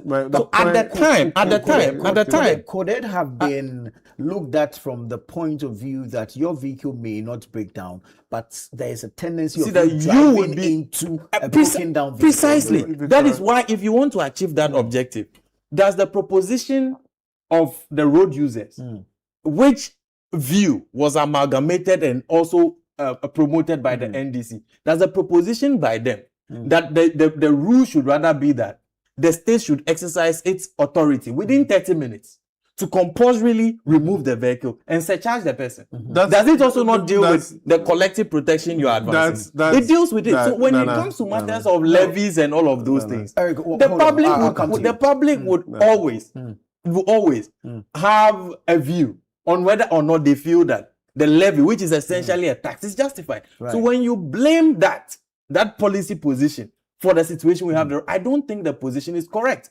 What we should be advancing is the resource aspect, which you're talking about. Whether or not getting resources for that purpose necessarily means that we should impose a levy of that, that scale with that magnitude. Whether or not we need to do that, or there are other avenues of revenue we need to actually examine as to how we make it available to MTTD to do that. Right. That is what we should be examining, and that is a matter of fiscal policy, which we should be examining in that light. But if you go into the realm of suggesting that it is the NDC that has caused vehicles to stay on the road, no, it is I not didn't correct. say that. You said the NDC kicked against it, which suggests that it is because of that vehicles. But you kicked against. Did you kick against? We kicked against the uniform levy. Right. That is what we kicked against. And again, I want to emphasize again that it is not the NDC. It is the view that was expressed at that time. And political parties, you and me, bro. I allowed you to land your point so that we can have this discussion. And as I emphasized earlier, at the risk of repeating, we amalgamate interest. And I can show you multiple occasions where the public itself kicked against something, and political parties need to take that view and amalgamate it. E-levy, all of them. That is precisely what we did. The idea that is the reason why we have vehicles being, stuck in the middle of the road is not true. The law already allows. When you look at the roads, when you look at the MTDLI, the road traffic regulations, the law already allows them to go in and move it within 30 minutes if the person himself does not do it. What we're saying is that pursuant to that law, move it, surcharge the person who is responsible for it, let that person pay. Don't make all of us pay a tax for individual responsibilities. That is what we are saying, and I think that position is very defensible. People still hold that view as correct. Very well. We should get that. You see, I mean, I would have forgiven him if he had said that whilst they opposed that particular position, there was an alternative policy to deal with that. But he said it. Can I finish? I'm making my point, please. So if he had said that, we oppose that, but since we've been in government, this is what we have done to fix this road issue. users oppose that. No, you can't shift the narrative. Let me make my point. You haven't done anything. At least I haven't seen anything as a policy. Also, I haven't seen, and I was quite objective in saying that I don't believe that the MTTD has the resources to be able to do that. They don't have the vehicles and the logistics and everything. I've seen some, but imagine across the country, which means that every district or wherever should have a couple of these ones about. Do we have that? No, we haven't. We don't have that, right? Now, the whole argument of it's somebody's responsibility, it's also very shallow, right? Because if you're looking at it from, if you move one of these big vehicles, either it's a crane or whatever, to go and move an articulated vehicle, right? I mean, and even if you're going by just a market rate, just imagine how much, I mean, have you towed your vehicle before from one end to the other? They'll be asking for 1,500, 2,500. It's very expensive. Right. Yeah. No, so this argument that everybody was being charged and being asked to pay a tax is something that goes into a pool. It's like the concept of insurance, right? So if I can remember correctly, they were being asked to pay 100 Ghana cedis. And I think it was based on the category of vehicle. Right? And so that you rather pay 100 cedis a year, and then know that it goes into your pool and you have the resources and logistics to move your car, than now the state now comes and says, I've moved your car, there's a surcharge of 3,000 Ghana cedis. I mean, just, sometimes some arguments on the face of it makes a lot of sense. Do you understand what I'm saying? Now, as a transport owner, if you're moving, maybe you're cutting something from Accra to Kumasi, for example, and maybe you took 15,000 cedis for it. Your fuel, the cost, breakdown, wear and tear and everything. And unfortunately, your car breaks down, and then the state comes and says, I paid 3,000 cedis or 4,000 cedis to move it. Doesn't make more sense than paying 100 cedis a year for that to be done. And so this whole argument that because my car hasn't broken down, it won't happen to me. And it's not even about the money per se, right? It's also the fact that it takes forever for these ones to be moved. And we've all said that these stationary vehicles has also caused a lot of accidents. Right now, if you're looking at this from just a purely taxation perspective or revenue generation perspective, or the sort of impact that will have on somebody's pocket, then you're missing the point. Do you understand? Because an innocent family will be driving on that particular road, and by virtue of just 100 Ghana cedis, they will lose their lives. Do you understand what I'm saying? So opposing it, yes, I mean, there's the drivers would say that it adds up to their cost and all of that, so they will come back and all of that. But what hasn't been agitated against in this country? Every tax, nobody wants to pay tax. You understand? Nobody wants to pay levies. And there's not one single one that anybody is happy about. You understand what I'm saying? So even this whole argument about e-levy and all of that, which of course, I mean, is another debate for another day. In the same vein, the NDC administration, this current NDC administration, is sneaking all sorts of things into the tax system. You understand what I'm saying? So you can make an argument. For example, I mean, drivers are saying that they're going to increase the prices of transport fares. And the president comes and says, they've reduced the cost of diesel by 2 cedis. 2 cedis. And they're saying that you put some 1 cedi 93 cedis, 1 cedi 93 pesos in there as a tax, isn't it? So basically you are taking... You are giving with your right hand and taking there. The drivers are talking about it. And they're saying that they're not going to... reduce fares, but then the bigger impact is on the people who are also the users, who are also agitating. So at this point, even if you're going by that logic, right, there's a certain schism between the people who are paying for the first, and the drivers.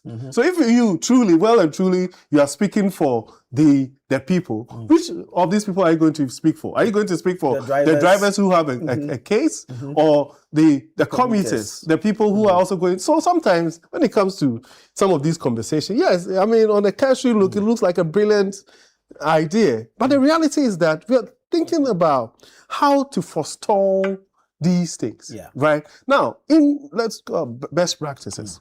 You have an insurance. Your insurance in your insurance is an inbuilt road safety rescue thing, like what happens in other countries. Or you have an AA or an RAC. You understand what I'm saying? So road safety, they'll come and take your car if you go into a breakdown. So maybe as a country, we should encourage companies to be able to do that. You understand? Private entities to be able to do that. That will cost you more than 100 cedis a year, right? And as part of the regulation, what it means is that for you to be able to even register your vehicle, we want to make sure that everybody has paid. Is it what you think that will be more viable to the Ghanaian people? Very well. Let me take a quick break. I'll come back to Julius for his final submission on this road safety campaign we're doing this morning. And then I'll take some of your messages, then we'll move on to other matters. Stay with us. This is Breakfast Daily on Channel One Television. We'll be right back.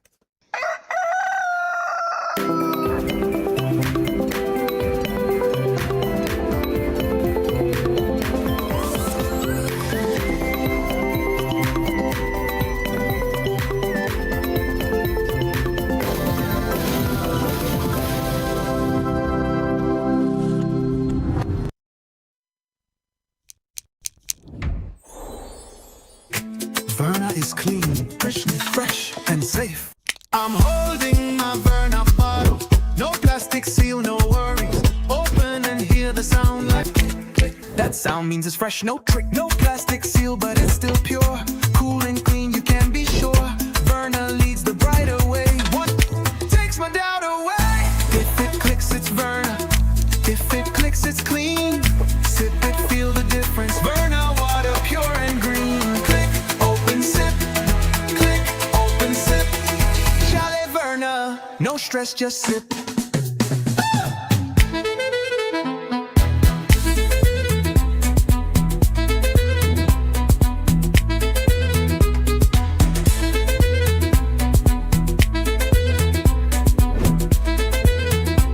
Chalet Verna, no stress, just sip.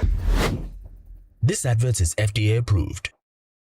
Are you planning to relocate from your company office or house, whether across cities to another town or halfway around the country? You want a moving company you can depend on to get you there? Let me introduce you to Logistics Movers. We are here to help you every step of the way, from planning the move to unpacking the last box and settling into your office or home. We have the expertise, experience, and market understanding and offer fast, reliable, and professional transportation services in Ghana. Our main thrust is to successfully move your business, household items safely, on time, and hassle-free. You can call us on 0246 833 539 or 0244 342 465. You can also send us an email to info@logisticsmovers.com or check our website www.logisticsmovers.com. Why expose your company or household items to theft or damages when you are relocating if it's avoidable?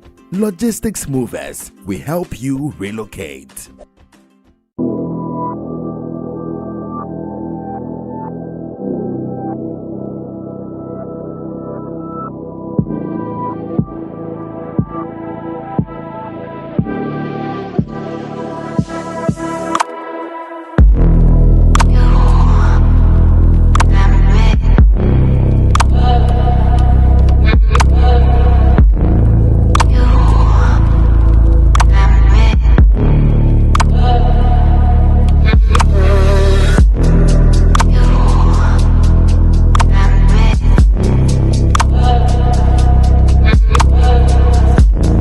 Opebia.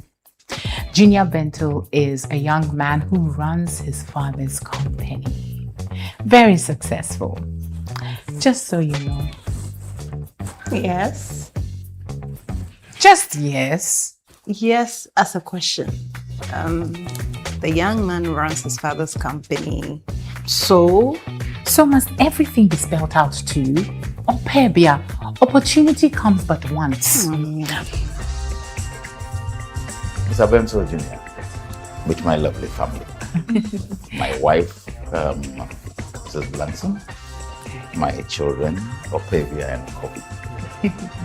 I'm very pleased to meet you, Mr. Benson. You're very welcome. The pleasure is all mine. Thank you very much. Please have a seat. Sir, can I help you with your suitcase? Oh, that's fine. That's fine. I think I'll hold on to it and review the benefiting content later during our meeting. I can't wait to see the benefiting content of that briefcase. It has all the fishes you can ever think of. Oh, I can't wait to swim with all the fish in there to the deepest side of the ocean where there is abundance. The Blanksons airs every Thursday at 7:30 p.m. and is sponsored by Out Insecticide, Nasco Electronics, Lizzie Shito, Everpack, and Lily Rice on Channel 1 TV. The vibe is too much.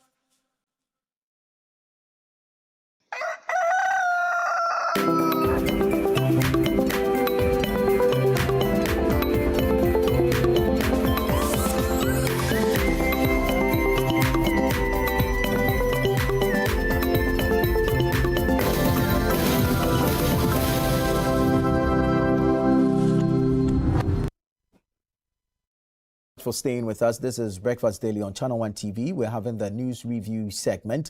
Let me take a few of your messages and then we hear from Julius, his final take on this issue of road safety. This one says, good morning, Anna. It's a shame we as a people have to lose our lives simply because of irresponsibility on the part of our leaders and indiscipline on the part of the general public.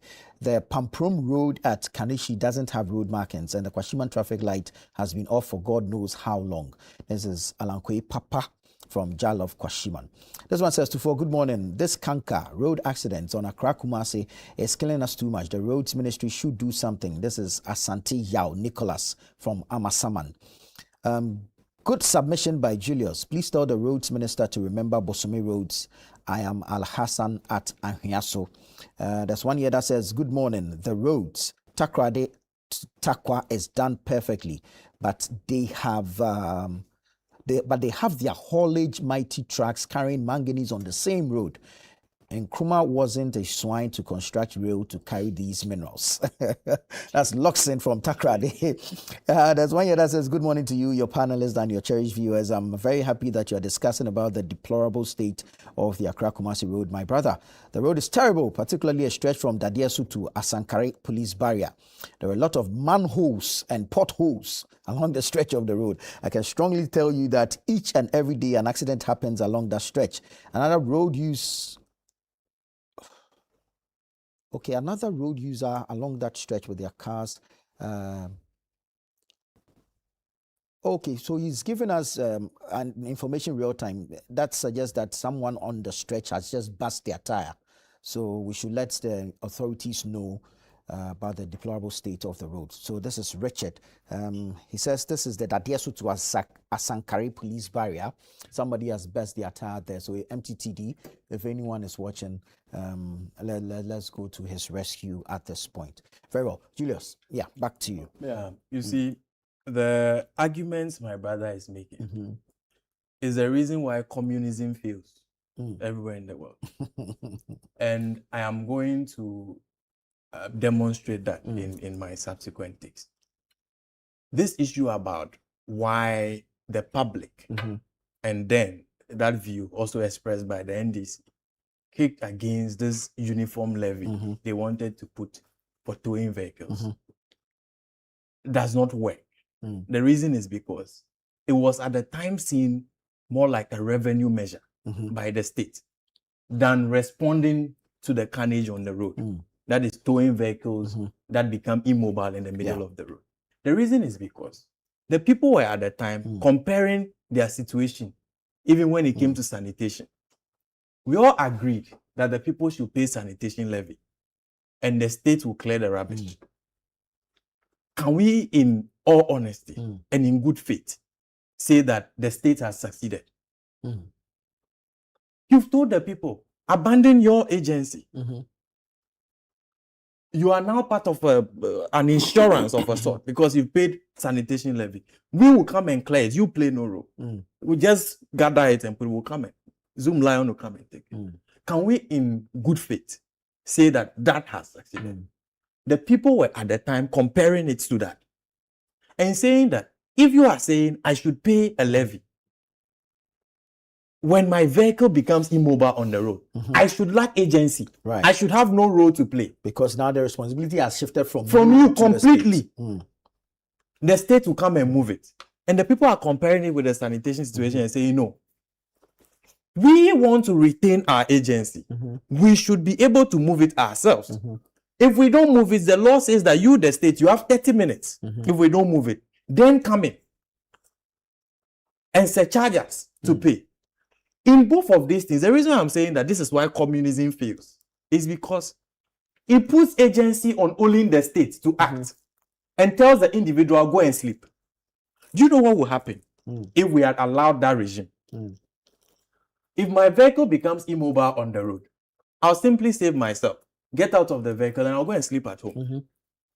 The state says it will come and remove it. And if the state doesn't remove it, we put more people at risk. Because now we have only single agency responsibility. But if we go by what the people advanced at the time, which the NDC supported, that no, the individual should still maintain agency. You have a responsibility, remove it in 30 minutes. If you don't, the state should come in. We have dual agency. Which of them do you think place the people less at risk? Other road users less at risk. And this argument is not being made outside of examples of state failure when it comes to these things. I just told you the sanitation example.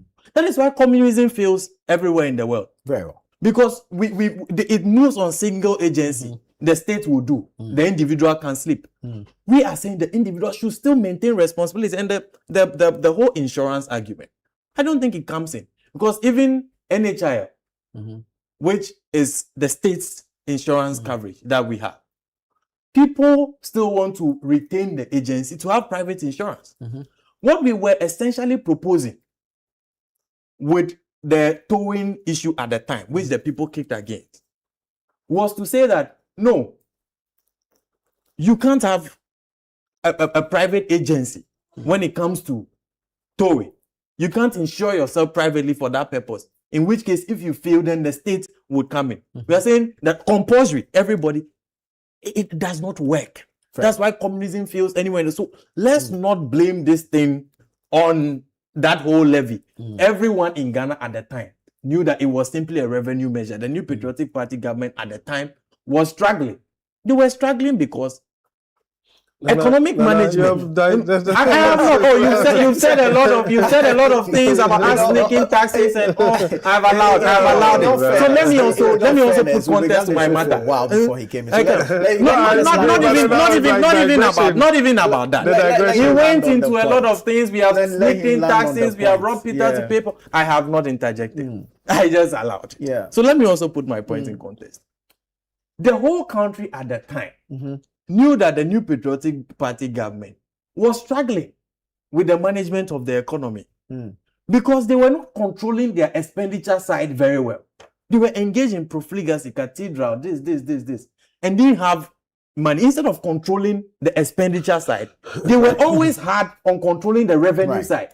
So e-levy, that. They were always very hard on the revenue side. That is what the people rejected. So please, I don't think we should weaponize this tragedy to rewrite, to, clean up what our recent economic history is. I don't think we should weaponize this tragedy for that purpose. We shouldn't do that. We shouldn't do that. Very well. Well, we're still within the same space, but this time we're moving to transportation itself and the possibility of an increase in transport fares. So the argument I've heard GPRTU make is that at the point where they had proposed a 30% increase in transport fares, and the government intervened and asked that they hold on, fuel prices had increased. Now, with this 2 cedi intervention by the states, the prices have only gone back to the same points they were when they had proposed the 30% increase. So there's a very high possibility of transport fares going up before close of week, barring any further interventions. Legitimate point by the GPRTU? You see, the GPRTU is a stakeholder in this whole conversation. So they would have a case to make, and they would have reasons why it's imperative for them to increase. Then you have the larger population, the people who apply the rules and who use it for work and to do their businesses and take their children to school and everything. People who earn very meager salaries and all of that. So a 30% increase in transportation would impact somebody who's getting 1,500, 2,000, and that's the average wage. You understand? That's an extremely important. You see, my brother here, and I like him. He's young. I like young upstarts and who is articulate. I like him. But you see, he has to also be careful, you know, because playing to the gallery is brilliant. But the point is that you're talking about an economy that the bad one, the bad Akufo-Addo economy, has electricity rates that was cheaper than we're paying today. That same government, people are paying more for their transportation today. It doesn't add up. There's some kind of disconnect. Yeah. Do you understand what I'm saying? And now, if you're talking about economics, right? Then the real economic, you have the fact how the people are feeling, the political economy, utility. I run a business, right? I run a business. My electricity was at a certain point, right? And if we're into manufacturing, there are issues to do with margins and all of that. The cost of electricity, transportation, the cost of fuel, and everything. And these are the same people who told us that global exigencies does not apply to Ghana. That, I mean, if anything is happening anywhere in the world, Ghana is isolated and that it cannot impact our economy. And there's a lot of double speak. You can go on social media, you can see some of these videos and all of that. I'm not in to go into this, right? There was this conversation about spare parts dealers and the fact that the import duties and all of this was high.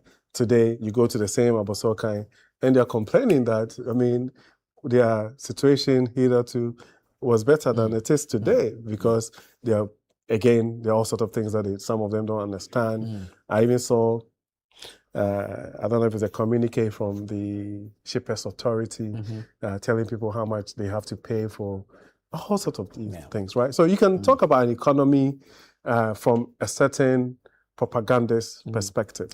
And one of the things that I would give the NDC, and I mean, it's a brilliant communication. You know, I have a marketing and communications background, and they're amazing at it, right? And they've been able to ride on this goodwill, right? To even make the Odo, they can actually make the Odo smell like Waldorf Astoria,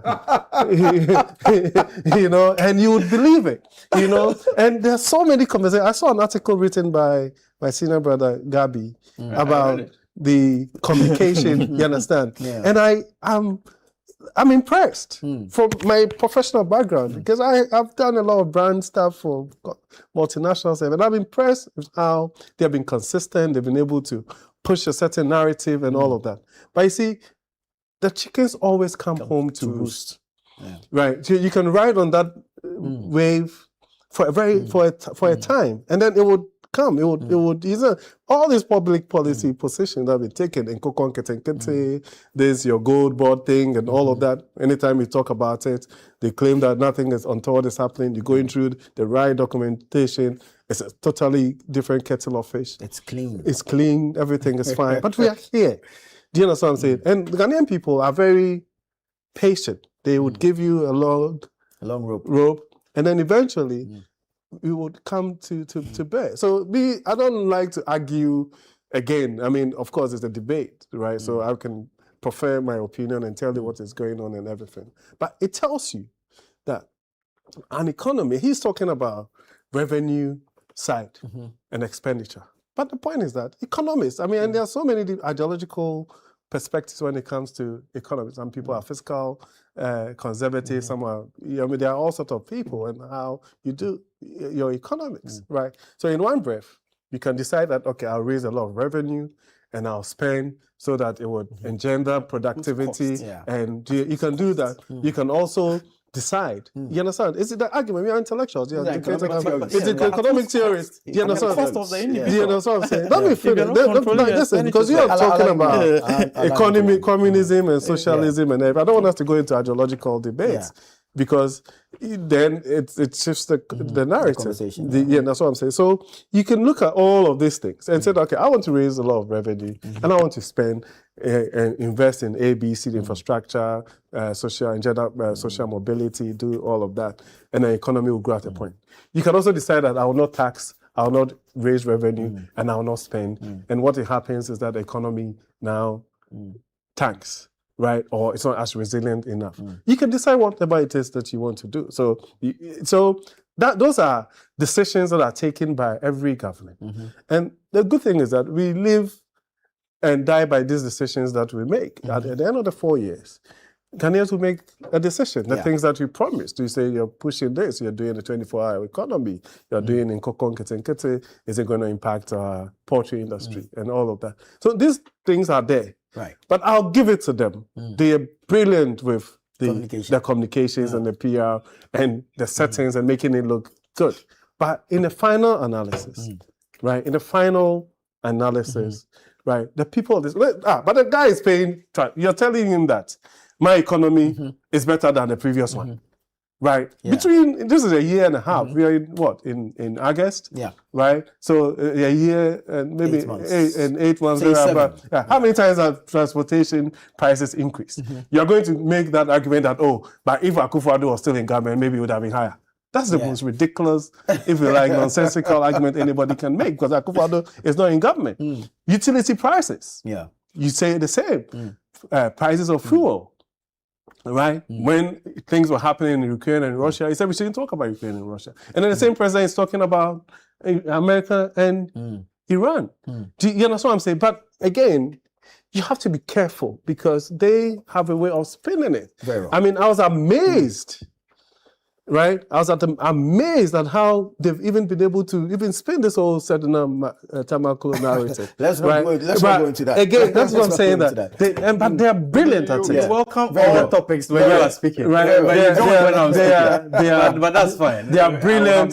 They are brilliant at it. But for me, as a student, an economics student, right? Or even just an ordinary person. I know how much I'm paying for utilities.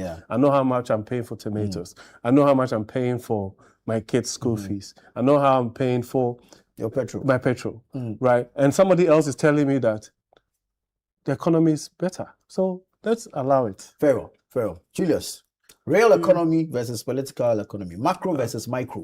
And transport fares and fuel prices. Yeah, and I don't believe that the whole idea that there is a certain gross disparity between the realities of things as they are and what the National Democratic Congress government has been saying.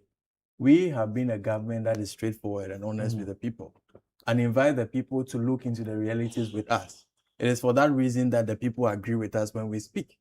All the complaints he has made so far. I'm not complaining. About you are complaining. You're complaining. You spend the last moment, your opportunity to speak, complaining about how the NDC has been able to convince Ghanaians. I'm admiring you. He's complaining. He's in awe of you. He's complaining. I'm a practitioner. All the complaints he's making about a certain successful PR machinery of the NDC is in actual fact the people being in tandem with their government. That is so. It is not even about any. I am a member of the NDC's national communications team. There's at no point in time where we have deliberately sat down and decided that we are going to spin something. No, please. We take the facts as they are and agree that here are the facts. And so if you hold your facts, it cannot be controverted. He went on to question my views on the economy about why I am saying that they were failing to control their expenditure side and saying that they are theoretical. They are not. They are practically real. If you go on an expenditure spree, spending what you don't have, borrowing to spend, the situation you have is a situation where you reach unsustainable debt levels. The World Bank agrees. The IMF agrees. Have you seen the Moody's recent agrees. Every credible economic rating institution agrees. That is junk at the point. Every agrees that is what you get when you don't control your expenditure side. Good. You don't cure it by doubling taxation. Good. So you have come to control it. Yes, you must control. Yes. So when I say those things and you feel taken aback by it and say I'm a propagandist, I mean that's quite unfortunate. That's quite ordinarily I would have interjected at that point where he said I'm a propagandist, but I have learned to allow those things to go. That's very unfortunate. Then to the specific issue of fuel pricing. Yeah. I have always said that when it comes to this fuel pricing issue and attempts by the MPP to use it to revise their Russian-Ukraine war and COVID refrain, it will be resisted to the latter. The reason is because we have never claimed that global events do not affect economies. We have claimed that global events is not what destroyed your economy. That is what our claim is. We are not saying global events do not affect economies. We are saying global events is not what destroyed your economy. The reason is because I'm coming to that. Allow me. I know what I'm saying. Let's hear your yes, allow me. The economies in this sub-region, West Africa, all of them were doing single-digit inflation. Almost all of them, actually. Some were not. Even those of them that were doing double digits, it was around 15%, 14%. Only ours was doing 54%. And then they were not here during the Russian-Ukraine war. They were on a different planet. So we are saying that your economy was not destroyed only by the war, because we have examples of other economies that existed within the same war. We are saying that your economy was destroyed by your profligate expenditure. That is what we are saying. So if you turn around and say that we said that global events have no impact in Ghana, you are, with all respect, not telling the truth. What happened during the war? During the war, your currency was doing almost 17 cedis at some point. Then global crude prices also went up. Yeah. What are the factors that contribute to fuel pricing at the pump in Ghana? The factors, most importantly, is the exchange rate. The reason why the exchange rate is because we import the crude. And that cost component contributes to about 60%, a little over 60% of the cost components. Our taxing component contributes about 23% of it. Then there are some few margins on it for uniform distribution on it. When you take the exchange rate component, your exchange rate was extremely high. So any increments in global crude prices will mean that your prices will go exponentially higher. The exchange rate is what you are in control of. Right. You are not in control of the world market pricing. Right. So we are saying that if fuel prices go exponentially high under you, there is an element that you have control of, which you failed, which is the exchange rate. That is the reason why it went the way it did. If we say this, it is okay. So what is pertaining now? I want to understand now. I'm making up. If you are, he would allow me. So let me complete my thought. What is pertaining now is that what is exchange rate today? You help around 12. Around 12. Yes. Good. Lower than what you inherited. Precisely. And he says it is certain. So if you are going to change the dollar and you get 12 cedis instead of the 14.7, that is an actual. Would it be certain? That is an actual. It's an actual. Good. And let's see how the actuals reflect on the pricing of fuel. When you take something that contributes over 60% of your costing, if we had a situation where CD is 14 cedis, 14.7 today, instead of 11. And at the inception of the war, this war started, I think, on the 28th of February. When a coalition force of Israel and US attacked Iran. A metric ton of, diesel was a little over $600 at the time. Today, it is $1,330 something. If we had the exchange rate at 14.7, what do you think the corresponding effect is if that factor controls 60%? That is if we're at 40. It means good. That shows that someone did something. Very well. Who did it? You tell me who did NDC it? did. Good. So if you go about, so who did it? You said someone did something. Who is someone? I'm actually amazed that who is someone? Please. You said someone did something. Who? Please repeat that again. NDC government did. Who? NDC government. Good. I like that on record. Good. NDC did it. You made an intervention. So what we want to understand. I am coming all the way. I am coming all the way to the general conclusion. Understanding we are supposed to take home is that they are paying less for fuel. Good, and I am showing you that you are. That is what I'm trying. Yes, you relax. I'm showing you that you are.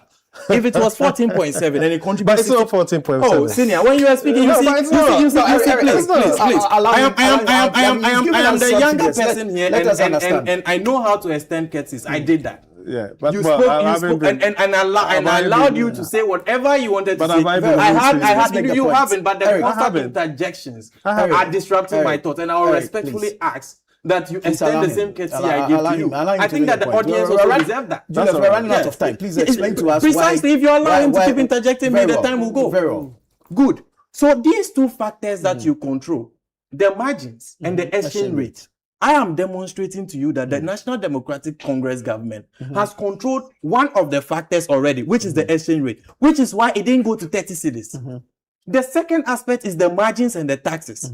President Mahama, again, is going in to control that second aspect, which is within our control, by reducing the cost, absorbing 2 Ghana cedis per liter.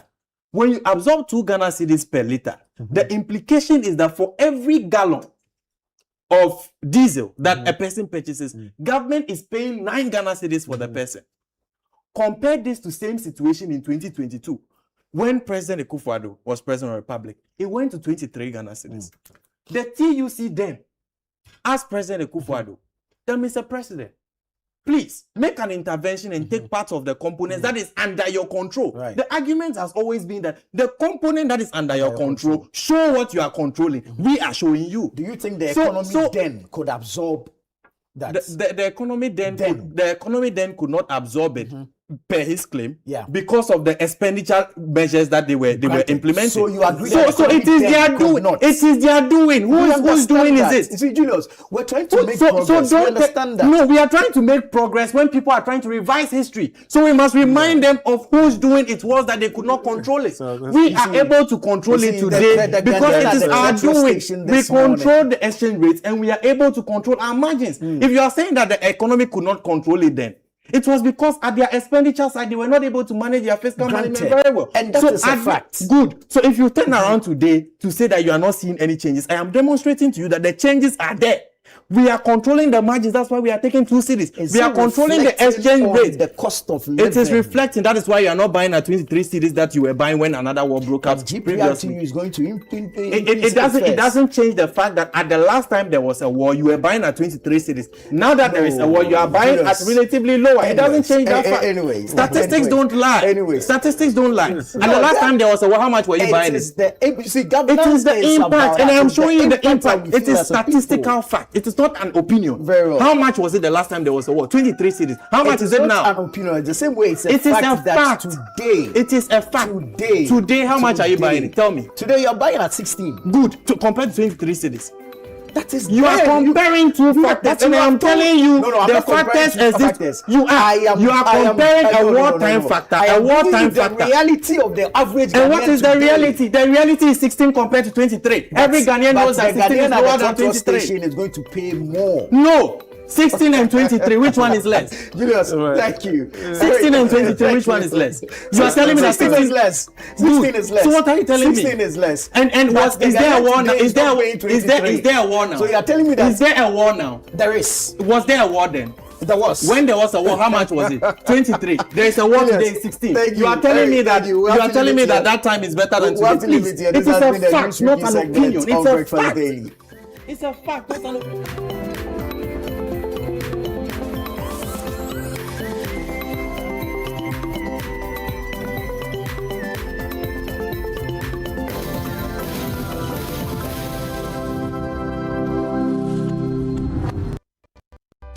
My line of work, a confident smile is everything. Kel Charcoal Toothpaste keeps me on top of my game and ensures my smile is always radiant and bright. With the tiring nature of my job, we spend several hours under the scorching sun. To keep our teeth white and our breath fresh all the time, we use none other than Kale Charcoal Toothpaste. Kale Charcoal Toothpaste. You're on a kiss and then a kid one. Samayo Kendini, and who be here? Some just a papadia to a mammy mouthful. Kale Charcoal's natural ingredients. And a bomb is still buying. And man is swing, and a sauce of mamma hotel so I will beg you. Kale Charcoal Toothpaste. Choose Kale Charcoal Toothpaste for anti-cavity, whiter teeth, and fresher breath all day. Available in 80 gram and 150 gram. Grab yours today. Kale, happy smile. This advert is FDA approved.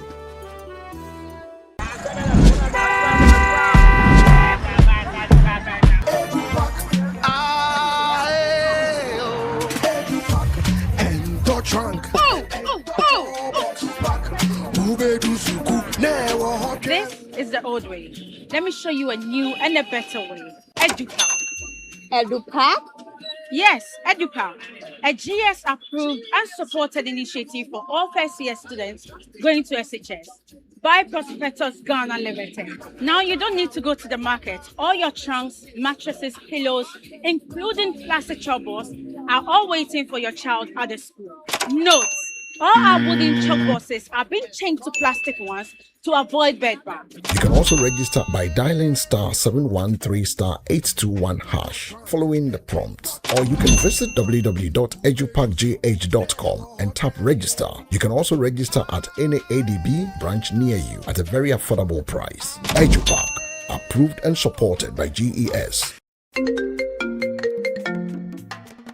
Hello, my name is Pamela from Customer Service. Please revalidate your account by texting your Ghana card number to 0500,000 247. Hey, Abili, wabadim.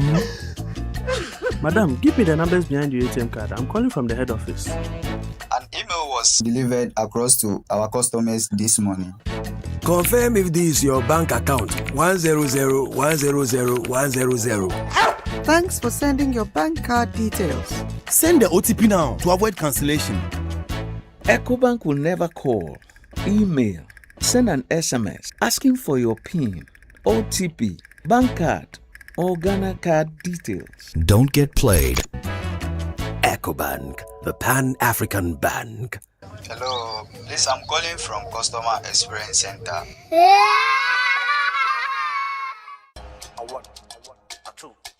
Were you at the 2026 edition of the Back to Your Village Food Festival? If not, then join us in reliving the entire festival through the Back to Your Village Food Festival playbacks, from the food to the music and to the cultural displays.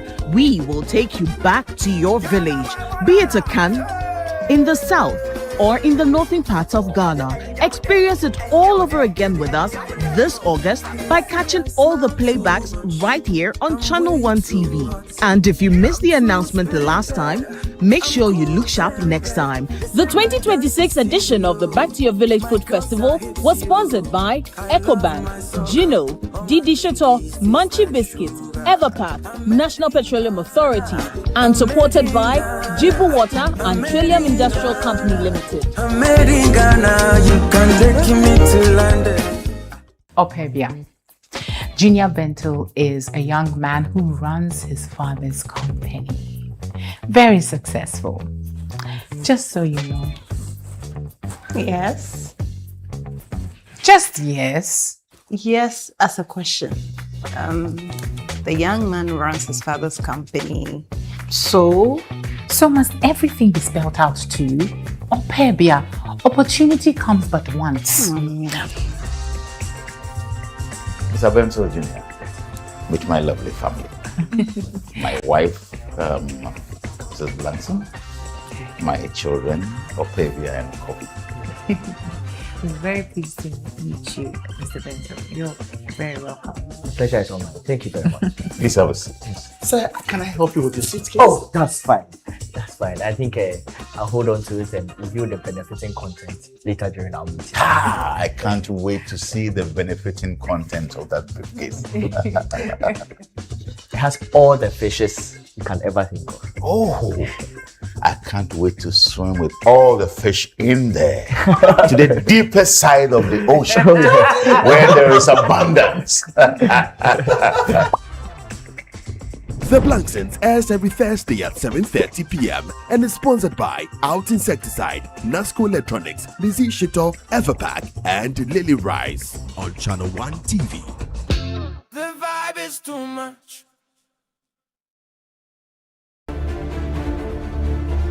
Ghana is built on stories.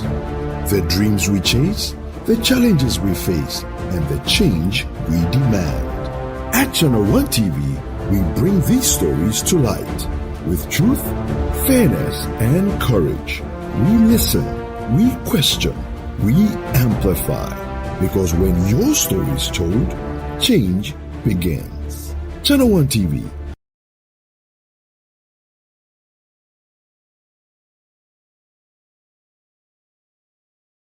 Welcome to The Point of View. This is your favorite current affairs show here on Channel 1 Television. On The Point of View, we pick the right topics, get the right guests, and ask them relevant questions on issues that matter to you. With the complexities of the issues happening around us on a daily basis, it's the hard-hitting conversations and the probing questions of The Point of View. So what is the Public Account Committee's job? So what we do is to scrutinize, clarify, and find out why certain infractions have been made. What do these IMF programs try to do? The current program is for budget support. Okay. There are no projects attached. That teases apart the twisted entanglements of politics and governance, as well as religious and social discourse. The Point of View brings you the policymakers and duty bearers and drills down to the very bottom of issues. What authority do you have? The Point of View airs every Monday and Wednesday at 9 p.m. only on Channel 1 TV. The entries are in and the marking has officially begun. Who will make it to level 2 of the Literacy Challenge 2026? Listen out for randomly selected entries on Branch in the City and the Traffic Avenue on 97.3 City FM and on Breakfast Daily on Channel 1 TV. The top 100 contestants from across Ghana's 16 regions will be announced on Tuesday, 11th August 2026. Next up is level 2, the aptitude test. The top 100 contestants from across Ghana to make it to the next round shall take part in a written aptitude test on Sunday, 16th August 2026 at 12:30 p.m. at the British Council, Accra. Stay tuned, the journey continues. The Literacy Challenge 2026 is powered by City FM with support from Channel 1 TV, and it's proudly sponsored by Prospectus Ghana Limited, SIC Insurance, Advocate Publishing, Tema Oil Refinery, and Delhi Group.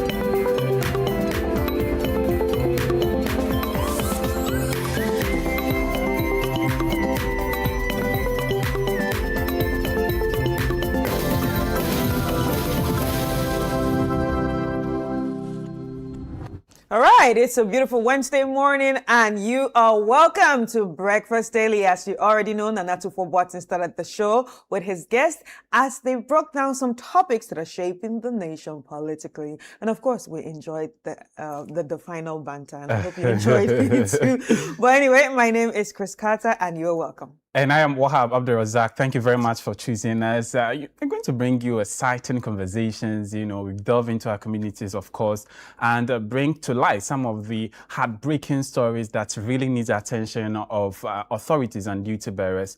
And a dose of entertainment, of course, to make your day complete. So do not go anywhere. Stick and stay with us right here on Breakfast Daily on Channel 1 Television. My name is Wahab Abdul Razak. And as you all know, the show is very interactive, so feel free to send in your messages anytime. If you have any questions, if you have any opinions, if you just want to contribute to any of the categories that we're going to be talking about today, just send it via the WhatsApp number on the screen. We also have a YouTube channel, which some of you are already watching us from. So if you have any of those thoughts, those opinions, those contributions, and even heartfelt messages to your loved ones, if you want to say happy birthday, if you want to say I love you, if you want to say I'm thinking about you, just send it via the comment section or this WhatsApp number and we'll get to read it. If you are, joining any conversation via tweets or you want to contribute via Facebook, just use the hashtag Breakfast Daily and we will get to read those messages right here. Now it's time for us to check out the weather forecast.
All right, so this is an 18-hour forecast for Ghana, valid from 6 a.m. today.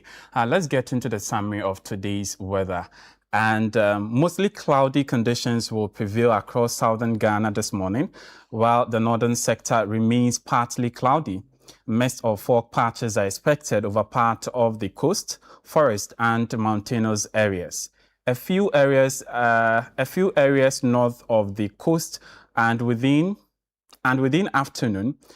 As the day progresses, a mist of clouds and sunshine is expected across most sectors with thunderstorm or rain likely over part of the middle, transition, and northern sectors during the afternoon and the evening. So that is the summary, but also note that relatively cool nights and early morning temperatures are expected across the country, and the state of the sea will be calm. Let's note that as well. So for more details on the weather, you can follow the Ghana Meteorological Agency on their various social media platforms. On X, formerly Twitter, they are at Ghana Met. On YouTube, they are Ghana Meteorological Agency. They also have a WhatsApp channel, GhanaMeteo.agency, and on TikTok, they are Ghana_Met_official. You can also upload additional weather app so that you're able to get timely and real-time updates on what the weather would look like. So that is it for our weather. All right, so let's get into some reminders of today. We'd like to start with the big one, and that is the literacy challenge. We asked for your essays, which was the entry-level essays, and you have sent it. We have received it, and obviously sieving and vetting has started. And out of that, we'll be moving into level 2. From the sieving and vetting of all the letters that you've sent, in fact, a lot of essays came from all over the country, from all regions of the country. We have received them. So after that, you might be asking what's next. We're going to be moving to level 2, and level 2 is going to be happening on the 16th of August, which is going to be a Sunday, where we are going to be witnessing the students, or the chosen 100, writing an aptitude test. And the aptitude test, obviously, like I said, is going to be on the 16th of August 2026 at the British Council at 12:30 p.m. So the best thing for you to do is, keep your ears glued to City 97.3 FM or Channel 1 TV or on our social media platforms too, because the top 100 contestants will definitely be announced. And from those top 100, they are going to be making it into the next round, which is writing the aptitude test. And the aptitude test, as you all know, is a bunch of subjects. There's going to be practicals, there's going to be written skills and your creativity. We're going to, check all that before the next batch also will be chosen. So look out for all this because definitely on Breakfast Daily, the names are going to be called. Some of the names are going to be announced right here. So look out for it and keep your ears on City 97.3 FM on the Traffic Avenue and also Brunch in the City. Just keep your ear glued to all these channels. Definitely you will get updated and know if you have made it to the next round or if your ward or child has actually made it to the next round. We're going to keep our fingers crossed for all of you because I'm praying that some of, in fact, most of you make it. We want to see you. Especially the ones I met when walking around the compound. I saw some people coming to drop their essays. Letters. So yes, I had a good conversation with them and I don't want them to, not be chosen. So I pray that some of these people are chosen. Yes, I'm keeping my fingers crossed for these ones that I've met because of their personal relationship I just had with them on that day, But good luck, guys. Anyway, would like to remind you that this is brought to you by or proudly sponsored by Prospectus Ghana Limited, SIC Insurance and Advocate Publishing, not forgetting Tema Oil Refinery and Delhi Groove. Also, a big reminder that it's brought to you by City 97.3 FM in partnership with Channel 1 TV. And like I said, it's all about the Literacy Challenge 2026. And now on to the next, talking about, events. Another big one is coming. That's the This is Ghana Exhibition 2026. So this is an exhibition for local SMEs, startup, homegrown businesses, innovations, and indigenous corporate bodies. If you fall in any of these categories, this is for you. If you have a business, if you have a service, if you have products, if you have innovations that you want the world to see, this is definitely for you. You definitely do not want to miss this. And we have various industries representing each year. We have the tech industry, we have the agribusiness industry, we have the fashion industry, automobile industry, food packaging, and even health and finance and all that. Every industry that you are looking for that represents Ghana, it's right here. So if you fall in any of these categories, even the arts industry, if you fall in any of these categories, please call the number 0205-973-973 to be part of it. 0205-973-973, also 0558-973-973 to be part of this. Because I know some of you missed the Northern Business Fair, but hey, you're in Accra or you're around or even anywhere in the country. Maybe you can even be coming from the north. In fact, I heard people in the north gave their best, the showcase was amazing. So if you are part of those people that showcased in the north and you're like, I think my products can really go far out of the north. And in fact, the world needs to see this. You better be calling these numbers and register for the This is Ghana exhibition. I mean, this is one of the exhibitions I get to enjoy myself. It's like a big market of Ghana. So definitely register and also tell your friends to tell your friends to tell your friends that this is a free entry program. And it's going to be happening at the Ifua Sutherland Children's Park. And you definitely do not want to miss any of it. And definitely start from 9 a.m. to 6 p.m. daily on the 29th and the 30th of August. Please register and please come through. All right, now let's do some drama now because The Blank Sense is still airing.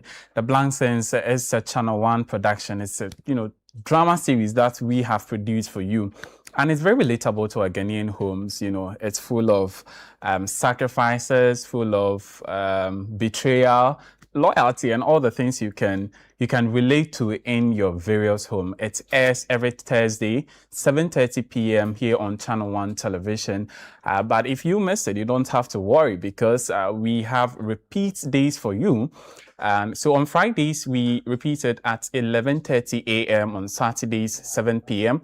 On Sundays, it airs at 4:30 p.m. That is the repeat, I mean. On Tuesday, 3 p.m. and also Wednesday, today, 5:30 p.m. We're going to repeat the blank sense for you. So you don't want to miss that. It's very relatable, interesting, full of drama.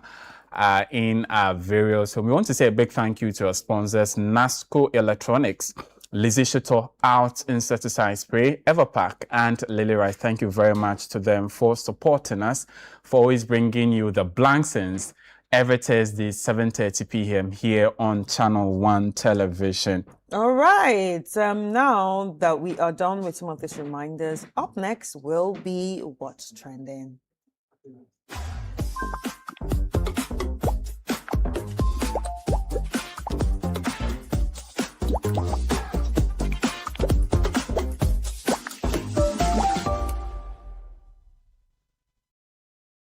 All right, up next, like I said, is What's Trending. And What's Trending is all about the hot topics on social media that's got everybody buzzing and that's got all fingers busy to contribute into the conversations. I want to drop my opinion. I want to join this thread because this topic is really hot. Now, we get these topics from social media like it implies. We have topics from Facebook, Snapchat, Instagram, TikTok, and so on. And they are the hottest for the day. So now,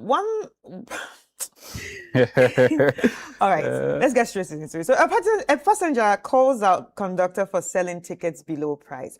And this is actually a very worrying behavior because most of the times we try to blame our leaders for some of the things that we see going wrong or for some vices that we see in the country. But the question is, are we even honest ourselves? Do we even have integrity ourselves? So in this video, you're going to see a passenger who called out a conductor of the Ayalolo BRT bus for allegedly selling tickets below the official fare without issuing receipts. According to him, the conductor of the Ayalolo BRT bus with registration number GS158816 from Circle to Pokasi demanded 5 Ghana cedis without issuing a receipt, instead of the approved fare of 6 Ghana cedis. And now he's urging authorities to investigate the matter to prevent revenue loss. Ladies and gentlemen, we actually have a video on this topic. Let's check out the video. Hello, this morning I joined this bus from Circle to Pokwase, and the conductor, who is this is the lady, she requested 5 cedis from me in order not to give me tickets. And she gave me, and I said, no, I refuse, because the normal fare is 6 cedis. And she said, no, she's insisting. She's giving me 5 cedis. She said I should give her 5 cedis. And I said, no, I need a ticket. So I insisted and took the ticket from her, the 5 cedis. And she gave me an old ticket. I'll paste the ticket on the social media for you to see. A ticket that was issued to somebody, and she gave me the same. The person didn't take the ticket, so she gave me the same ticket. And I said, no, she should give me a fresh ticket. She refused. Now, if the bus is broken down right now, we don't know how we will repair this bus, because this bus belongs to the government. And this is the way they do. They stock money, put the money in their pocket, and the bus get broken down, and we can fix it. So I think these are the scapegoats that we should get rid of them. Gradually, we will get rid of them from the system so that they'll stop this behavior. Because we can't join a bus without issuing ticket to us. All right, that's the video. We can clearly hear the man lamenting on the issues that happened that day. And I have so many questions. And most of the questions I have are around, our own behavior as citizens, our own behaviors as, Ghanaians. We always tend to want to blame the government. But are you also checking yourself? The things you're blaming the government for, are you not like in our own little can way, you we are be a better irresponsible. person? Yes. Do you understand? Can you Mhm. be a responsible citizen? Because what he said is actually really true. If the bus breaks down, we're going to need money to fix this. Mm. But if you're not giving the right fare, just because you want to, cut corners, and obviously cutting corners means you are going to put that money in your pocket. If you're not Absolutely, issuing it will not receipts, go that into means the that 5 records. Ghana cedis is for you, because it doesn't go into the record. What Mm. shows that there was Mr. Akoto on the bus? What Yeah. shows that there was Mr. Kwame on the bus? And it's the receipts that are used to check how many tickets were sold. But obviously, you're not giving our receipt. That means you're putting the money into your pockets. To me, I always say, Chris, we are our own enemies, because these public transport system are even subsidized than the private ones. Mhm. If you take the Trotsky's on the road, Mhm. and Pukwan said it's more subsidized, 6 cities. If you take that one, you're likely to charge like 7 cities or 7 cities, 50% thereabout. And you are pocketing this. So you can imagine the number of people, the number of passengers, money that she has pocketed because she didn't want to issue the ticket. And these are the revenue leakages we're talking about in our Government public sector, sector. public sector, And yeah. it's tend to hit us, because the concern that the gentleman raised in the video, if this bus breaks down right now, they are going to park it. And it will be left there because there is no even money. Already they are struggling with getting fuel and all that. All right. Maintenance culture alone is something. And it's going to break down. We pack it somewhere. After some years, we auction it to other people. And then government would also have to come in again, procure more buses. At the end of the day, we are not progressing. We are stagnant, still at square one. Yeah. Yeah. I think it's a good one, very responsible citizen, a good one he's done. So the authorities should quickly look into it. And there is this tap and go thing. I don't know why it's no more effective, because especially with the Ayalolo, they overload sometimes when you see them on the road. And mostly, aside the ones they pick from the station, the various point, the ones they pick on the road, the ticketing and all that is not really effective. So they come around and take the money. You wonder where these monies go, because you're unable to account even the number of people that hop on the bus. Right. By the way, let's check some comments, what people said on but this. before you check the comments, this is almost relating to the same thing that happens with the other transport, Systems. That's the I don't want to call any name. The hailing services. Yes. Hailing services. When Uh-huh. the driver can tell you, I want to go offline. Even with that being digital, we are not safe. Sometimes that can be very dangerous. Uh-huh. That can be very dangerous, because some of these records of you being on a ride is for you to be safe. Mhm. The police might need it. Someone else might use it to track you where you are. You understand? Yeah. So when you do that offline thing, I get it sometimes, because they say, oh no, we are paying so much charges and everything. But all Some these say they systems pay are put- 25% exactly. discount. So all these systems are actually put in place for you to be safe. In as much as I empathize with the driver sometimes. And but Chris, we need to be safe. Chris, it's not even about the offline alone. Sometimes when you order the ride, they will call you. So where are you going to? You mentioned the location. They say, oh, this place there, unless you add this amount, else I'm not going. Yeah, so that is Meanwhile, you very- accepted the ride with Exactly. the amount it came with. So Yeah. why are you charging extra? That is Exactly. illegal. So that's the whole integrity thing we are talking about, and doing things in shady manners. This is all part of it. But anyway, let's check out the comments, like Wahab said. Add your name. He says, good, expose them all. Right. Henry Lai. When they overload and pack people intentionally, it means those monies won't be going straight to the company's account. They share the monies after work. Ghana man for you. Right. Just what I was talking about earlier. So this one also says, tap and go will solve this. Absolutely. Taylor Rahim. Some people will be shouting unemployment. She should be arrested. All right.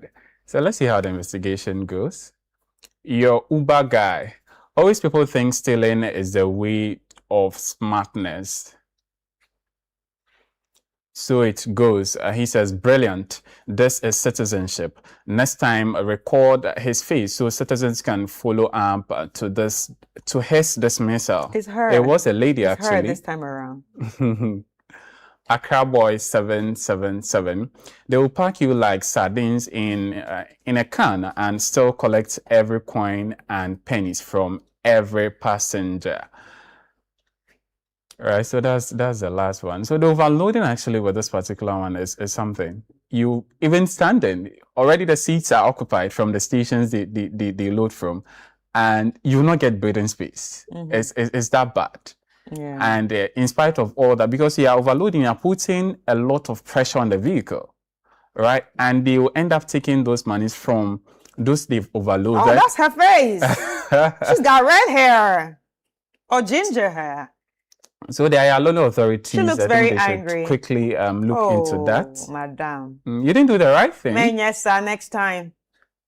That's appalling. Very. All right. Very Anyway, bad. so let's move on to the next, which is a rather very troubling situation. It's a very sad one. And we all know comedian Michael Blankson. He went on a long rant yesterday on Twitter. He said so many troubling things, blasting UGMC. And now this is about his mother's death. So Michael Blankson accused the hospital of focusing on collecting 250,000 Ghana cedis in payments over a month while his mother suffered misdiagnosis and untreated infection and no communication about her condition until after her death on August 3, 2026. He described the staff as clueless and the care of lacking compassion, even suggesting a traditional healer might be better. The center responded with condolences, expressing sorrow for his unsatisfactory experience and inviting him to discuss his concern. We can check some of his tweets if we have them. So this is actually a tweet from University of Ghana Medical Center, that's UGMC, responding to his series of tweets. Dear Michael, we are truly sorry to learn that your experience at UGMC was unsatisfactory. Your feedback matters and we welcome the opportunity to discuss your concerns. Please accept our deepest sympathies on the loss of your mom. Kindly contact blah, blah, blah, blah, blah, blah, blah, blah, blah.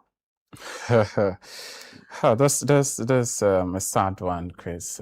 Very sad for you to think, this facility, let me go and get, and at the end of the day, you go and you don't get what you want.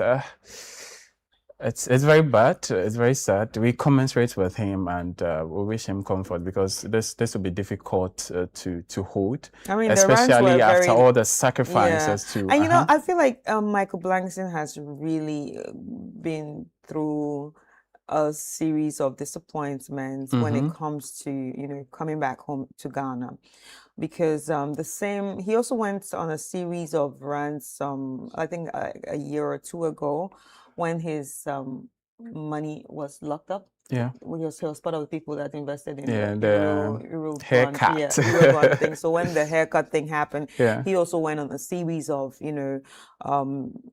rants. And now this again, going on a series of rants. I think it's important that people also realize that people are watching. People around the world are watching. Especially our Ghanaian diasporans who are, looking considering to come home, are investors. It's not the Ghanaian diasporas. Ghanaian diasporas are still Ghanaians. People who want to move into the country, the diaspora who want to move into the country. We keep saying that people should come and invest. We keep saying that come live in Ghana. We keep selling dreams and hopes and all this, big things to people out there. It's safe. Ghana is safe. Ghana is this. But part of the safeness or part of the safety that people look out for is healthcare. One of the biggest reasons some people don't want to live in their countries is because of weak healthcare systems. Do you understand? Yeah. So if we have sold great healthcare out there, I think it's important to realize that I am not doing this alone. I'm not doing this just for Ghana. The world is watching because with social media right now, one tweet, one video, it's gone just like that. It's gone. Negative or positive, it's gone. Especially the negative ones really fly fast. Faster than even the positives. So I think people just need to do better. We actually need to do better. Yeah. Our healthcare situation in the country is very bad. And the reason we mostly hear our leaders, those in the Home of Affairs, immediately even headache, they fly here, they fly there. But how many of the ordinary Ghanaians can afford that? And with Michael Blankson, imagine he took his mom out of the country. They would have said, oh, because he has money, he has taken money. Doesn't she live in Ghana? You understand? He trusted the system, and the system failed him. And, well, we wouldn't say it's completely failed him because we don't know what happened, but he felt it failed him. Of the Do you story. understand? Anyway, so these are his tweets from Michael Blankson to the University of Ghana Medical Hospital, where my mom suffered the last month of her life. I'd like to tell you, in my opinion, that you are the worst hospital in Ghana. Your staff, meaning nurses and doctors, have no clue what they are doing. And the only thing your hospital cares about is collecting money. Wow. And now some comments at Crackman. Ghana has a long way to go. Our health centers have become a market for corruption. I'm a living testimony myself. At Brayal 007, 250,000 Ghana cedis. Did she have a heart transplant? And another reply from Nana Kweku says, the cheapest ward, that's 5 patients in the room at UGMC, is 500 Ghana cedis a day. Just word keke. The place is not cheap. At Evans 909, someone had mild stroke. They carry him go hospital. They charge them 15,000 Ghana cedis for them to commence treatment. They manage pay, the money's finished. 1 hour time, they say the person died. Make the family pay 3K to do autopsy. The whole country be crime scene. At Elon of Legon, UGMC. If I start, I no go finish. At Kwame Fly, my UGMC. They give the best service, Charlie. It no be cheap, mom. Wow. So there's a mixed reaction from Very people. mixed reaction. Yeah. Very mixed reaction. But our heart goes out to Michael Blankson and his family on this time of loss. And I hope he's comforted and his mom's find rest in the bosom of the Lord. Yeah. But then again, I like the quick response from UGMC. I really like that. Yeah, their customer service is actually solid. I visit there. Yeah. Well, so let's see how that goes after the engagement with them. But let's move on from that story. A lighter note. Yeah. It's interesting. It's a mix, but you can get to laugh and you can get to say, oh, hey, So a man was apprehended for impersonating the military officer. So Ghana Armed Forces personnel arrested the suspect after he failed to identify himself properly and claimed to be a security officer with a task force. Wow. So the video footage show him wearing detailed uniform with senior officer ranks spotted in areas like Bechele, prompting quick public shares and laughs over his bold rank choice. On live reactions, mixed humors like joke over skipping low ranks with notes on outdated uniform details, while past cases links such impersonations to scam and fraud. The suspect remains in custody as investigations proceed. Why you wear this? Look, Lieutenant Kendall. Lieutenant Kendall. Look at you, pure civilian. You are what? You are what? Security officer. Security officer. Which security? Give me the security, the name of the security. They're doing a security. Give me the name. Task force. The name. Task force. What is task force? You have a lot of task force in Ghana here. Lieutenant Kendall, can you wear camouflage to go and do the civil security? There's nothing like you are sorry. You are going. This is fully impersonation. What is this? Lieutenant Kendall. Yes. Wearing the top that with no rank. Yes. Where did you get a rank for? Where did you get it? Who gave it to you? Which major? Oh, bruh. Oh, bruh. I don't even know if I should laugh or I should cry for you because you're gonna be lashed. Chris, hey, I think you're gonna be lashed. Bra really dreamed big from lieutenant colonel. How? Second, you are not even a second lieutenant. You are not a first lieutenant. You are not a captain. You are not a major. Just like that, lieutenant colonel. Oh, Charlie. And I'm sure, Well, that's and I'm serious. sure he must have used this uniform to intimidate a lot of people, intimidate, extort. So we know how they do when they are not part of the force but want to be part of the force by fraud. Oh my God. Anyway, let's check out some of the comments. He's been humbled though. At Manuel Frames. Problem there is somewhere. Human beings say he no go green. You no go agree. Now you go drag problem for yourself.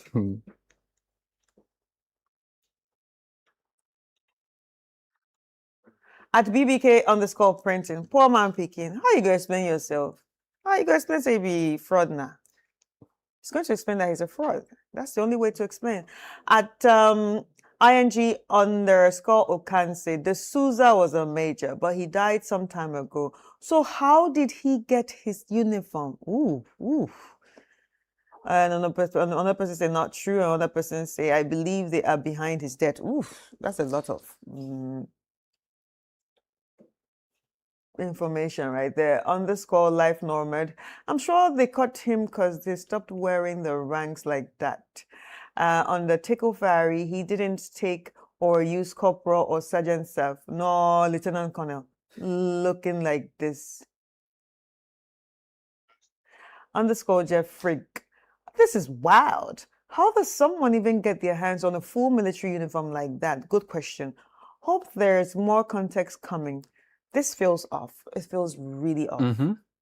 It feels really off because, like, how do you get the full gear? The inner, the one on top, the one on the trouser, everything. And he even gave himself that haircut and shave that looks like we see his mustache in the middle, I'm sure this is not how he used to wear before, but because he got this uniform, he said, no, I must go characterize full. himself as such. And there's been several incidents of people being apprehended for some of these acts. It is there. Why do you still go ahead to do this? What's the motivation? This bad. Because not everybody really has common sense. Well, that's why. Anyway, ladies and gentlemen, there you have it with the trends. Do we have video of the day? Let's check out the video of the day. Don't you hold this for me? Man, give a blow for it. Hold on first. Don't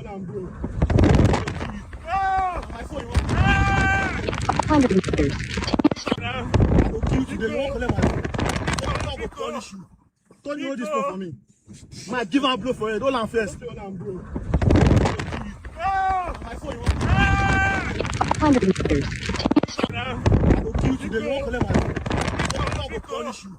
Don't you hold this for me? Man, give a blow for it. Hold on first.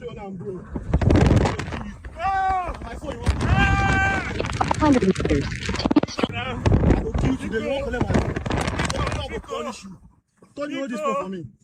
Man, give a blow for it. Hold on first. Children of God, don't steal. That's a warning. Don't snatch phones. Especially in traffic, Charlie. It's bad. I nearly had an experience. Oh. So anytime I sit in a car, I roll the glass up. They do it a lot. For me, especially those on the motorbike. For me, mine didn't even get to the point of the person taking it. I could just see them from the rear. I saw the person monitoring me, and he was coming. Yeah, so as soon as he was getting closer, and they follow you for quite some time. They actually watch you from a distance. So immediately you lose guard. Yes. Otilo. Yeah. Oh, it happened to a friend of mine, and she was traveling, and she needed a number on the phone when she gets to the airport for them to pick her up because she was going to a new city. So on the way to the airport, her phone was snatched. Luckily for her, Facebook saved her. Charlie, she would have been stranded. Like that. So, but don't steal. If you steal, there are actually very hard-hearted people, like the people that cut the teeth. Yeah. They'll deal with you accordingly. Deal with you accordingly. So if you hear that spirit that is telling you, well, do it. Don't do it. So tell yourself, no. Don't do it. So we've just seen the military man now that's going to be lashed, and we've seen this one too. But anyway, ladies and gentlemen, that's the video of the day. And right now, it's time for us to get into our communities.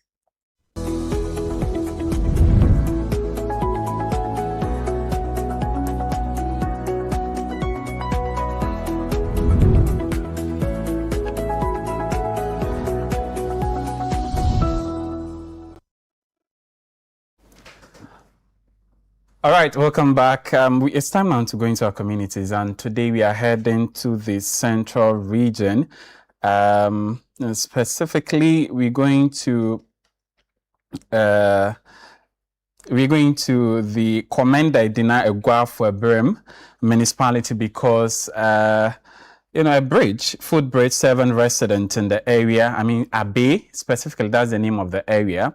A footbridge 7 residents there have become a major safety concern, with residents describing it as death trap. Let's look at those reports brought to us by a Central Regional correspondent, Akwesi Ado. When we come back, we speak to him and other relevant authorities on that. The footbridge connects Abe to the neighboring community of Amisano and serves as a major route for farmers, traders, and school children. Constructed several decades ago, the bridge has received little to no major rehabilitation over the years. As a result, parts of its metal structure have deteriorated significantly, leaving it in a dangerous state. Despite efforts by community members to carry out temporary repairs, the bridge remains fragile and unsafe for daily use. Bridge will be a black papa because Biffy Miss are not bound to member. Biffy I be contumunco Biffy Simon I didn't contumin for I just or for 1 hour no Aquemisano, Sano Abafa. I be fool look at untumunco, I just or for 1 hour no Aquemisano, as Miss Anno for soon to men for her. 1 month bridge you do boy high hand papa. I do my local upon a year to me, I just and damn you to me for the Yokoyaba. Other Pomone again, Cobebina, the Yalo clock and Kakakra. The man, many been what your boy and Uncle Pepper. Soon as Badamana, Queen Muhina, was say, Eloquat to say, and son, I'll cook. Until Bada son of Quat, when your man, I do know your trip. And soon as so bad, but Queen Muhina until you change and I know your trousseau. I only out to soon more crap. Crossing the bridge has become a frightening experience for residents, especially children, who risk their safety each time they use it. I say, so by into me, baby, I be a shame. I just say, Yama, no, a baba for being in 1 hour. Go for food. School for my family. I know about best now would be a grown and I can you cry, be put to our pets a while too. In Subadama, the Yamish Shane, where my family will send there. One move for her, Miss Anno, who famous and urban, nay, any Brisson. And be put to me, dear number, or better her from my former and sana, or to my conejuma. Madame Bridge said, "A Jugumsi said, and to me and Quamaza, and a hawker seven here. Yan school from my former and farmers away in also, Nadodona, so Yan, a good man of war, let me bridge you away. To Sabandamna, I will take a semi papa." Although no lives have been lost so far, residents say several people have narrowly escaped serious injury after slipping or falling while attempting to cross. Doesn't bubu cry and say, "No, you do to that American and call where doesn't know what they just side and side, or prep papa, and I come for an impay bien with pro, what the memory. Says, may I and I dangerous, Sinyamu John Kupu by Chabian into Monco. And yet, same, I feel now I'm so glad. Now, Ushiki, the morning in our Katia, Mufa and Zulum, but in our For the people of Abe, most of whom depend on farming for their livelihood, the bridge is more than just a crossing point. It is a critical link to their farms and source of income. However, repeated appeals to authorities for its rehabilitation have yielded no results. You turn me call assembly in 20 years. One can say, and see, a vendor, a man for about 200. na kwa for that wotumi ayɛ biribi ama yɛn ho nti ahwɛ bɔ mu dɛ yɛdze ntaaboo na yɛdze egu do. Pɛ sɛ yɛbirigye de yɛde Nyankopɔn pɔ ho nkyɛw. Womɛyɛ yɛbirigye yɛ mɛhɛ na sɛ yɛkɔ no wobɛtumi ayɛ ne yie kakra sɛ wɔde aka yɛn ho. Traditional leaders, though disappointed by the prolonged neglect, are once again appealing to the government and relevant agencies to urgently intervene before disaster strikes. Yeah, pretty okay ni idea up to now. Flood FRB, I mean, who's our bank channel anyway? Until this ready pan say, MP Atamos. And never be community more. I will a district team as already. Oh, yeah. It is a a common fiber for Tremanta. Who do we from why? Yes, sir. Appear to a bomb we are ya by Nisi Dino. Huh? Is your far a friend who a hope for ya by a bomb? Yeah, community no, yan to Abanibi. All right, so that's the abysmal and unpleasant story of the people of Abe in the Dina Eguafo Abrim municipality. Very sad scenes we saw in that report, brought to us by our Central Regional Correspondent, Akwesi Ado.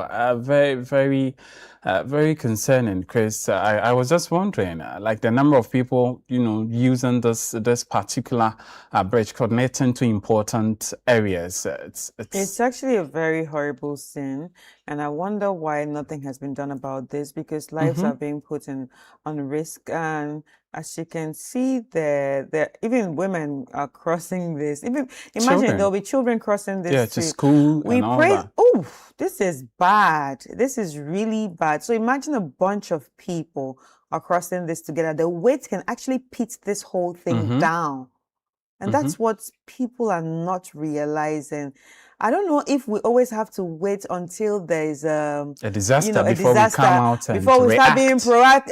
reactive instead of being proactive. So now that the people are actually calling on the authorities to fix this dilapidated footbridge, I think something needs to be done about it. Absolutely. All right, we have our correspondent, our Central Regional Correspondent, Akwesi Ado, who brought us this report. Akwesi, good morning and welcome to the show. Good morning, Wahab and Chris, and thank you for having me. All right. Akwesi, first thing I would like to ask you is, did you use this bridge? Yes, exactly. The team used it. So how did you feel working on it? No way. Yeah, so there's no way we could tell the story without feeling or living the story ourselves. So we had to cross to the other side and then cross back before we even engaged the people we spoke to in the story. And I should say that I've worked or I have accessed dangerous or dilapidated or precarious, structures. But using this particular one, I should say, really got me so much nervous, because you can feel that kind of vibration in it. You can feel that it shakes at some point. And then when you get to that particular portion where the metal beams have all rusted away, you realize that in fact, you are not balanced and anything at all can happen. Wow, that must be very scary. When you were there, what kind of activities do actually the people in the area, engage in? Say when it comes to their economic livelihood, do they go to the market? Are they market women? Are they farmers? What are they? Okay, so predominantly the people of Abe and then Amisano are farmers, but we also have some traders among them, but the number of traders are insignificant. And so you may even want to describe the trading activities as a side hustle.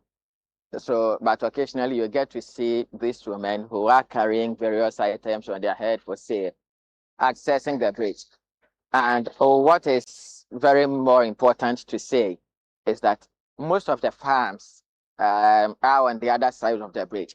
So whether you like it or not, you would have to access this bridge so far as you would want to have access to your farm and back home. And then also there is a school in the community, but there's also another school in Amisano. So some of the children from Abe decide to school in Amisano. and vice versa. And these school children, as young as 5, would have to be using this bridge morning and then afternoon. And sometimes they would have to use this bridge under the supervision of an adult. So you can imagine what may happen if there is no adult to supervise the activities of these children as of when they are crossing this footbridge.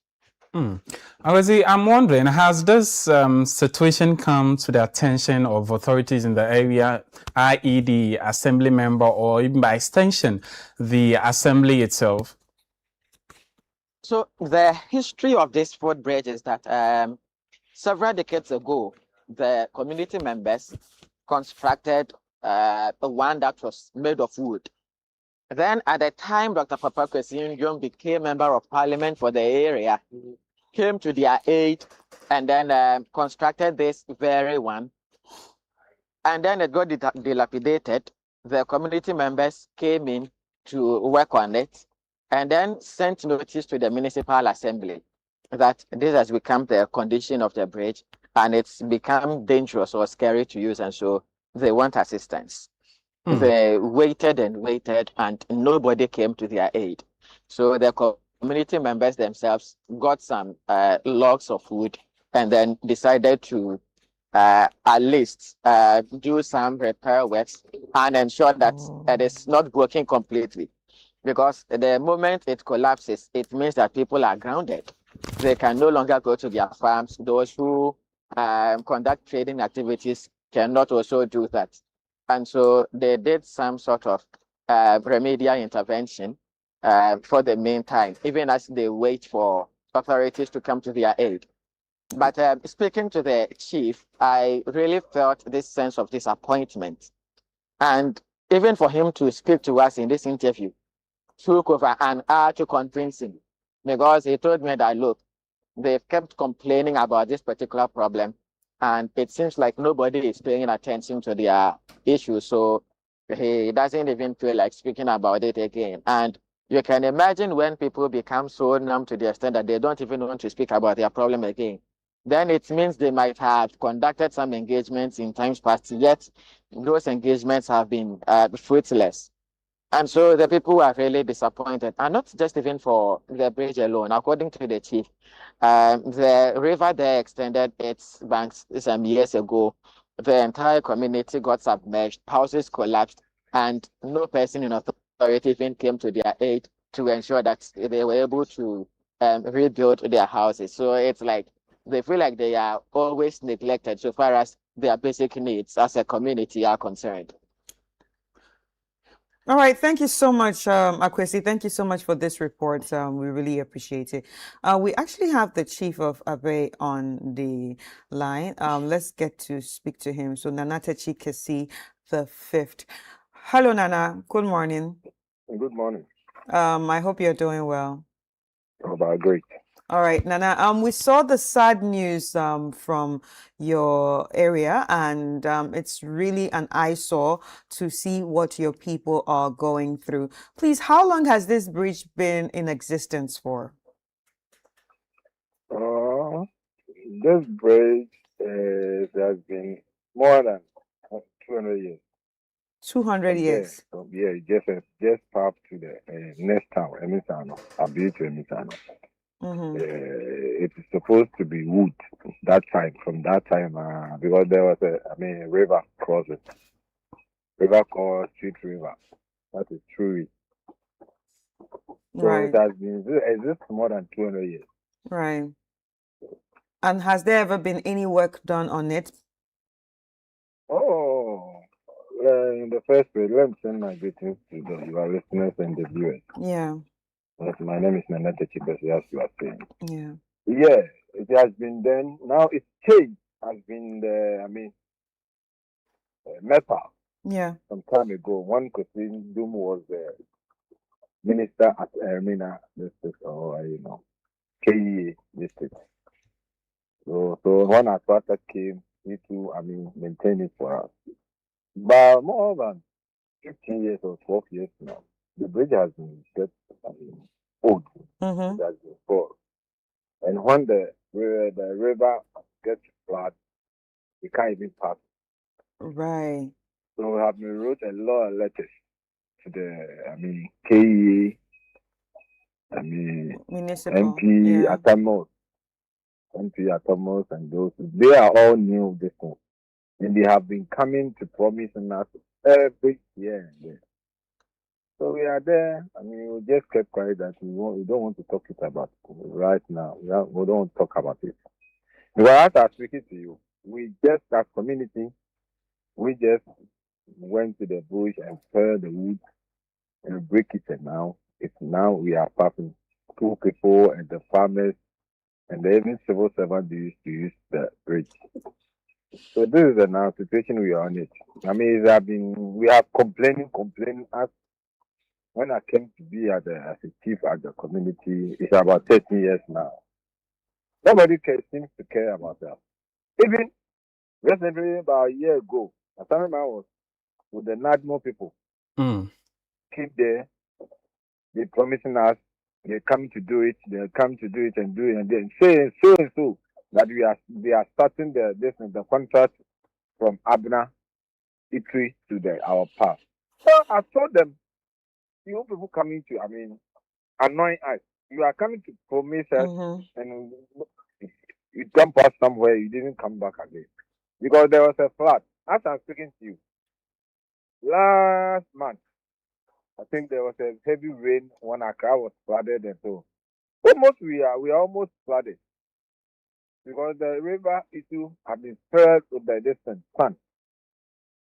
We have been writing a letter to come grade the place for us. Right. It seems to be nobody cares to, mind us. That's our problem.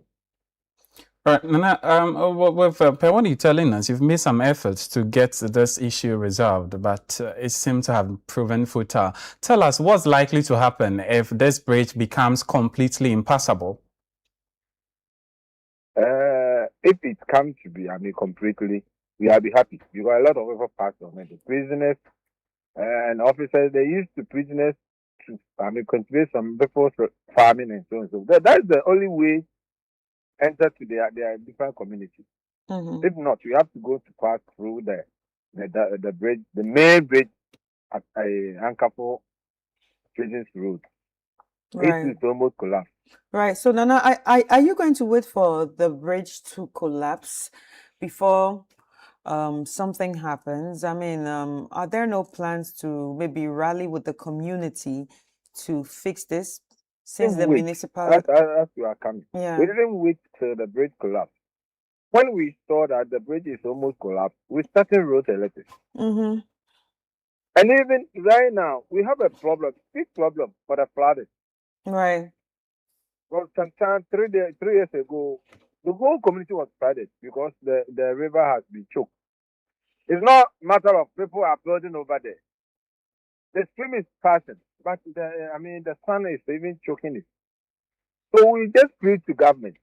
We have a lot of, because we can't go straight to the, ministers do. So we have to pass through the community, the KE, municipality. I don't know if they want us to even write a letter to government himself. That is what we are trying to know. Okay. As I think one of your people came there. We told everything to them. I haven't decided not to talk to them because I think it's waste for us to, wasting our energy to talk about it. So now, community have decided we can even call people to come and help us. So this is our situation now.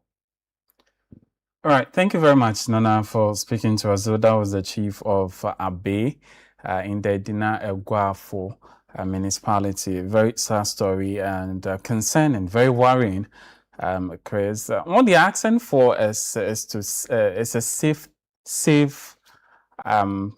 access to a community, and we don't have to wait till a disaster strikes before we go, as we always do, reactive. There's a preventable measure what we can do. See how rusted the metal bars that is holding this particular bridge is. And it's that bad. And the vulnerable, that's what I'm even thinking about, the vulnerable. So what about the children who have to use this particular bridge to school?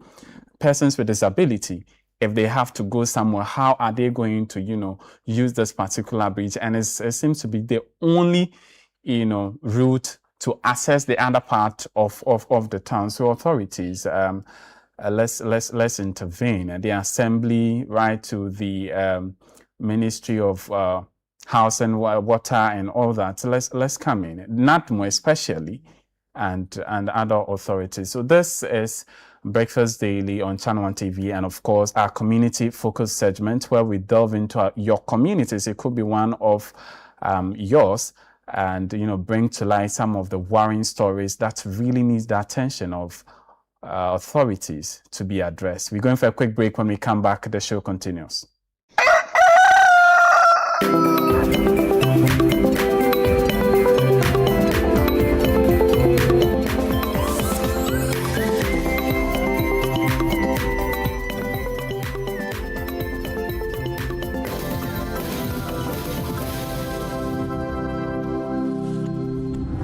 Kicking your year off in all her glory. With more, because we got you. You get it? We got kicks. We got scrolls. We got action. We got roars. It's my specialty. We got drama. We got fun. We got more for everyone. With an upgrade on us, just for you. More channels, more shows, more reasons to stay. We got you. DSTV, we got you all the way. The entries are in and the marking has officially begun. Who will make it to level 2 of the Literacy Challenge 2026? Listen out for randomly selected entries on Branch in the City and the Traffic Avenue on 97.3 City FM and on Breakfast Daily on Channel 1 TV. The top 100 contestants from across Ghana's 16 regions will be announced on Tuesday, 11th August 2026. Next up is level 2, the aptitude test. The top 100 contestants from across Ghana to make it to the next round shall take part in a written aptitude test on Sunday, 16th August 2026 at 12:30 p.m. at the British Council, Accra. Stay tuned, the journey continues. The Literacy Challenge 2026 is powered by City FM with support from Channel 1 TV, and it's proudly sponsored by Prospectus Ghana Limited, SIC Insurance, Advocate Publishing, Tema Oil Refinery, and Delhi Group.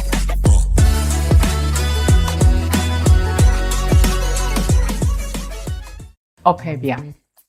Junior Bento is a young man who runs his father's company.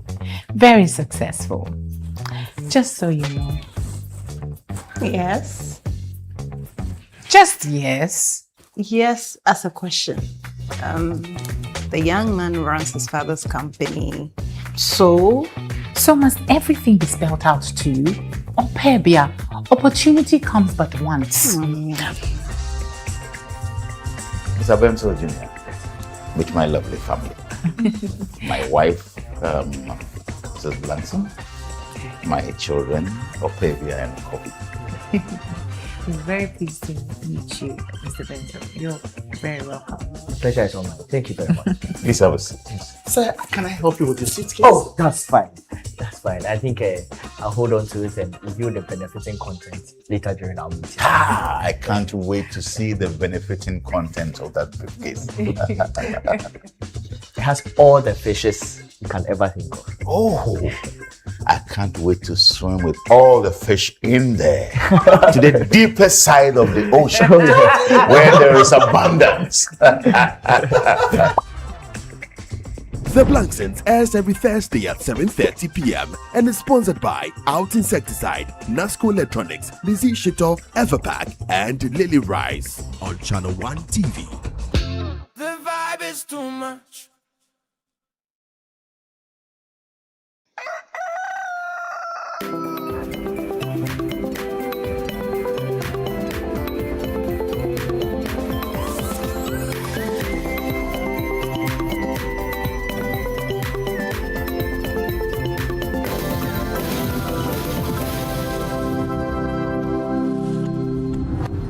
All right, ladies and gentlemen, it's still Breakfast Daily right here on Channel 1 TV, and we are still in our communities. This time we are actually going to Whole West District. So access to quality health care should actually not depend on where you live, but yet the people in Whole West District go through a lot of hustle when it comes to accessing specialized medical care.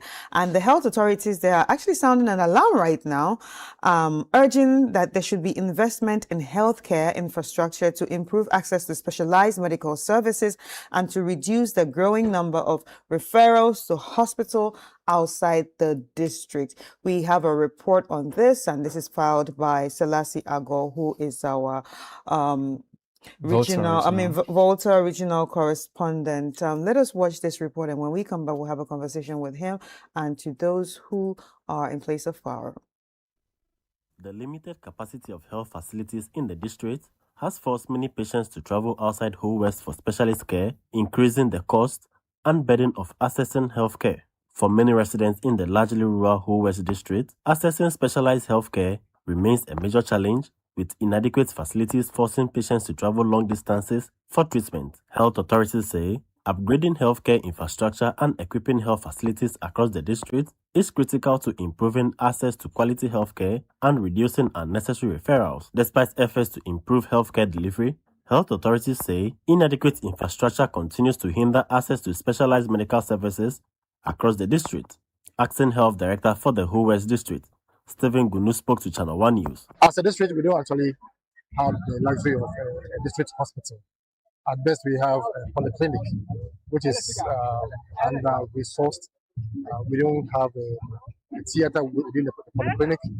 So when it comes to minor surgeries and some specialized services, more often than not, we refer them to Whole Municipal. So we are actually calling on some benevolent organizations, the Honorable Minister, if he can hear us from here, really come to our aid to support us get at least a well-resourced theater for the country. While the district continues to grapple with these challenges, more than 15,000 residents are expected to benefit from a free medical outreach program initiated by the Member of Parliament for Whole West, aimed at providing specialized healthcare services that are otherwise unavailable in the district. Director of the Ghana Medical Relief, Dr. Samuel Owusu, in an interview with Channel One News, called for stronger partnership between government and non-governmental organizations to improve access to healthcare services for people living in rural communities. The communities know exactly what kind of need we can help them. And I think that it's nice to see government partner NGOs like GMI to provide the service.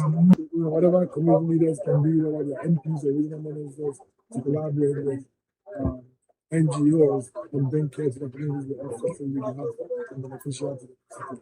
The Member of Parliament for Whole West, Emmanuel Bedra, says the initiative is intended to complement government's efforts by bringing specialist healthcare directly to residents who would otherwise have traveled outside the district for treatment. So what we are doing today is to go beyond what we used to do.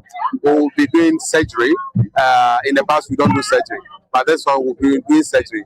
Every major surgery will be paid for at the Whole Teaching Hospital, free of charge. Nobody will pay for any medical condition. Anybody will not pay for any medical condition. And so it's going to be free of charge. It actually must be very heart-wrenching and stressful for people to move from one district to another to get, minor surgery or some specialized health care. And I think they're actually in the right direction for demanding and asking and begging for investment to, be put into their hospital. Yeah. So, yeah, I just hope that everyone listening right now can actually find a way to help, because at the end of the day, it's not just about the government helping, but I think companies, collective, responsibility, can also try to help, because I'm thinking about, pregnant women, the weak, the old especially, and the children, having to go through hustle just because they need to access specialized health care. Even the normal health care, no, we are not even seeing it correctly. So imagine the more specialized. It's bad, Chris, because I don't know why all the time, in this age and time, we always have to be hammering on access to quality health care. A person's location should not limit the person from accessing quality health care. It shouldn't. We are, rallying and signing treaties of, achieving universal health coverage by 2030 and all that. Meanwhile, our investment does not align with all those commitments we are trying to assign and ascribe to. It's actually very bad. We should relook at some of these things, and it's very bad. My concern really has to do with how they transport them, because the road in itself is not even good. I was going to say the same thing. Imagine someone ambulance has to go for, is another thing. Yeah, someone has to go for surgery in another district. So you go for the surgery and you have to go through the perilous road. Sometimes the road is very bad. The whole up and down, and this can even end up worsening the situation. So this is not just a toll on the person, but a toll on even the family. Yeah. Transporting, moving people up and down just to get things done right. Anyway, we have Desmond Selassie Agor, who's our Volta regional correspondent, on the line, and he's the one that brought this story. Hi, Desmond. Hello, Chris. Good morning. How's everything? Yeah, doing well. How about you? Fine, thank you. So now to bring us to speed, what is really the situation around the whole West District Hospital? And also, why are health authorities raising alarm for, investment and, all these issues to be looking to, especially when it comes to specialized healthcare?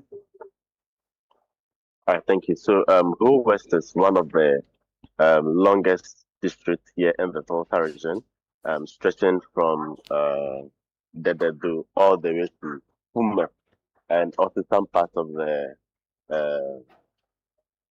Tafi areas. So you can see from Puma to Tafi is a very long distance, and it's making access to some key amenities very difficult for people in these areas.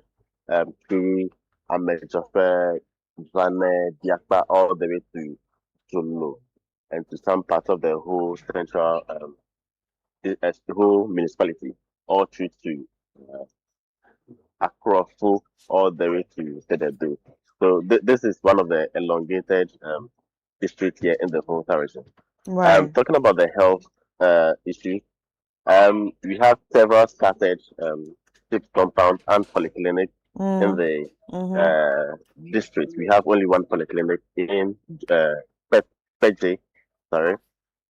The rest are all clinics, and they are not up to standard. They only take care of minor cases. So most of these major cases have to go to the closest, biggest facility, which is the whole municipal hospital and also the whole teaching hospital. If you have to go to Hofwa, then you have to spend some time on the road before getting to Hofwa. So most of them send their cases to the whole municipal hospital, which is later referred to the whole teaching hospital if it's beyond them. And up to last week, they had no functioning ambulance in the district. So you can just imagine how referring cases to these facilities would be for the health officials and also the patients as well. But thankfully last week the MP for the constituency, Emmanuel Bedra, provided them with some 2 working ambulances to help augment the challenges in the area. But aside the ambulance issue, coming back to the health facilities, the only polyclinic in the district, which is the Peje Polyclinic, is a little, although it's quite okay, but equipment in the facility are not adequate. So even some cases such as road accidents are not properly managed at the other facilities. So they will have to transport their patients or victims of accidents to whole municipal hospital and also the whole teaching hospital if it's beyond them. And you can just imagine how transporting these people in taxis and private cars to the facility will be if they are not even being given any first aid on the way to the hospital. So Desmond, what specific services are currently unavailable in this facility as a result that they have to always be referring patient outside? Critical among them is the an operating theater. This facility or facilities in this district is not having an operating theater, so minor operating cases are referred to the Home Municipal Hospital, which is the closest, biggest facility to them. Aside that,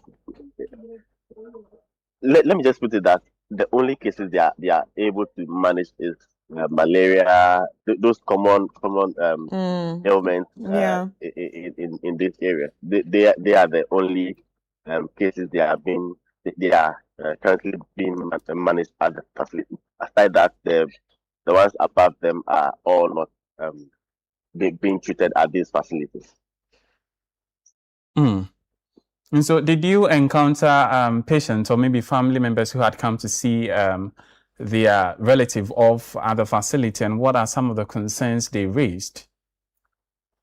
Right, so many of these patients and their relatives have told me that they spend lots of money getting to bigger facilities because they wouldn't want to waste their time on the facilities closer to them, as they know they are not going to get the much needed health attention. So they will have to spend much traveling from Ho West or to the whole municipality for access or to access medical care. Aside that, also we know there are streams and bushes around them. So in cases where snake bites or we have outbreak of diseases in terms of waterborne diseases, they are not properly being managed at these facilities. So most of these cases have to come to Ho before they are being managed. Right. Luckily for them, now that they have a working ambulance, transporting them to the bigger facility will not be a challenge.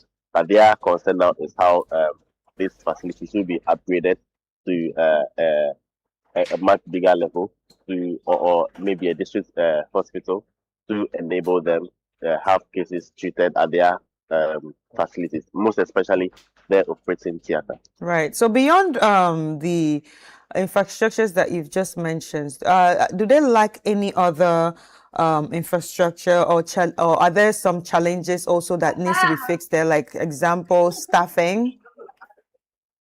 Well, that is also another challenge. Staffing in these facilities are also a challenge. You visit some of the health facilities in this area, and you meet only 2 or 3 staff at the facility.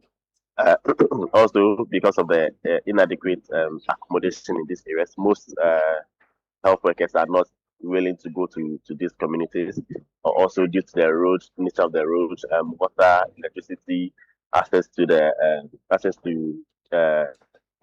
good connectivity, internet, and also network. So most people refuse posting to these areas, as we know happening across the country. So if some of these challenges are solved, I believe most of these health workers who accept posting to this particular area to help solve some of these challenges in terms of staffing in these communities. So the ones that have been accepted, how are they feeling about this? How do they manage the whole situation? Most of these people who have accepted posting to these areas are natives who have gone to school and want to give back to their community. Right. So when you go to communities like Chito, also in the Ho West, you can see most of the health workers there being natives of Chito. When you go to Shome, Afedo also, so most of them there are also residents of that very community. So you would find very, very little people coming from outside the region or even outside the district working in these facilities due to the poor nature of the area. Desmond, so considering the number of people that this facility is serving, I'm sure you spoke to some authorities, i.e. the municipal or district health directorates and all that. Were they able to give you a roadmap or maybe some of the things they are really considering to mitigate this particular problem and all others that the facility is saving, so that they're able to serve the communities better?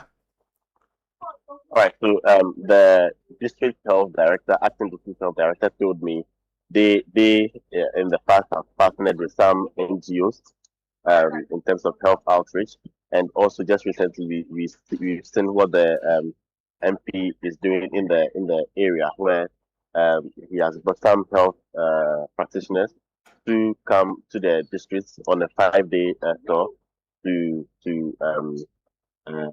see to the health needs of these people, most especially the specialist care. We're talking about eye, dental, and other health challenges, which is not available in the district. These people have been in the community for some days now and are treating these cases. Those that are beyond them will be referred to the whole teaching hospital for further consultation and further work to be done. Aside that,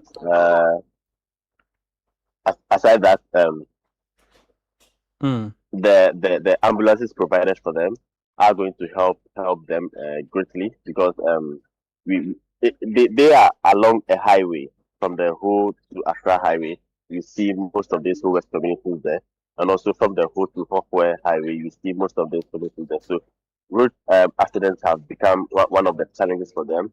The acting health director told me he is working together with the NCA and NCCE to sensitize these communities on what to do and what not to do, and also tell them about health challenges in the area and what to do to at least solve some of them for them.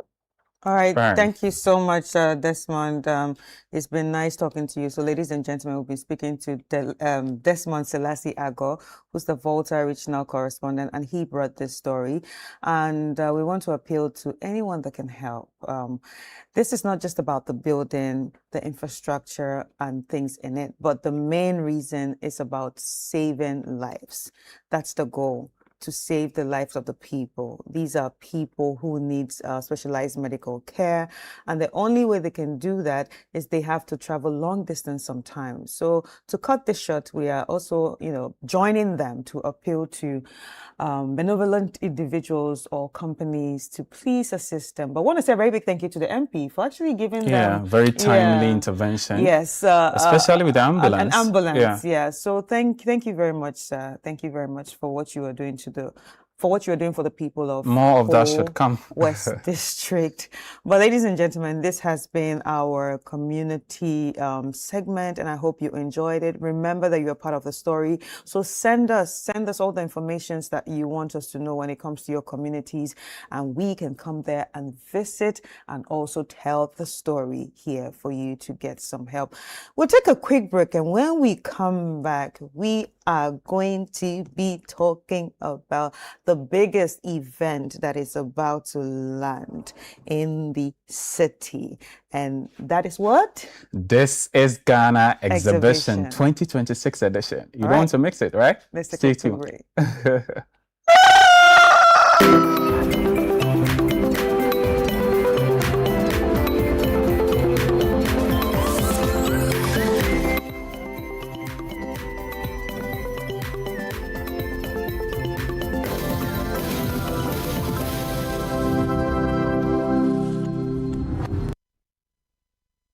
Welcome to The Point of View. This is your favorite current affairs show here on Channel 1 Television. On The Point of View, we pick the right topics, get the right guests, and ask them relevant questions on issues that matter to you. With the complexities of the issues happening around us on a daily basis, it's the hard-hitting conversations and the probing questions of The Point of View. So what is the Public Account Committee's job? So what we do is to scrutinize, clarify, and find out why certain infractions have been made. What do these IMF programs try to do? The current program is for budget support. Okay. There are no projects attached. That teases apart the twisted entanglements of politics and governance, as well as religious and social discourse. The Point of View brings you the policymakers and duty bearers and drills down to the very bottom of issues. What authority do you have? The Point of View airs every Monday and Wednesday at 9 p.m. only on Channel 1 TV. Were you at the 2026 edition of the Back to Your Village Food Festival? If not, then join us in reliving the entire festival through the Back to Your Village Food Festival playbacks, from the food to the music and to the cultural displays. We will take you back to your village, be it a Kan, in the south, or in the northern part of Ghana. Experience it all over again with us this August by catching all the playbacks right here on Channel One TV. And if you missed the announcement the last time, make sure you look sharp next time. The 2026 edition of the Back to Your Village Food Festival was sponsored by EcoBank, Gino, Didi Chateau, Munchie Biscuits, Everpack, National Petroleum Authority, and supported by Jibu Water and Trillium Industrial Company Limited. I'm made in Ghana, you can take me to London. The entries are in and the marking has officially begun. Who will make it to level 2 of the Literacy Challenge 2026? Listen out for randomly selected entries on Branch in the City and the Traffic Avenue on 97.3 City FM and on Breakfast Daily on Channel 1 TV. The top 100 contestants from across Ghana's 16 regions will be announced on Tuesday, 11th August 2026. Next up is level 2, the aptitude test. The top 100 contestants from across Ghana to make it to the next round shall take part in a written aptitude test on Sunday, 16th August 2026 at 12:30 p.m. at the British Council, Accra. Stay tuned, the journey continues. The Literacy Challenge 2026 is powered by City FM with support from Channel 1 TV, and it's proudly sponsored by Prospectus Ghana Limited, SIC Insurance, Advocate Publishing, Tema Oil Refinery, and Delhi Group.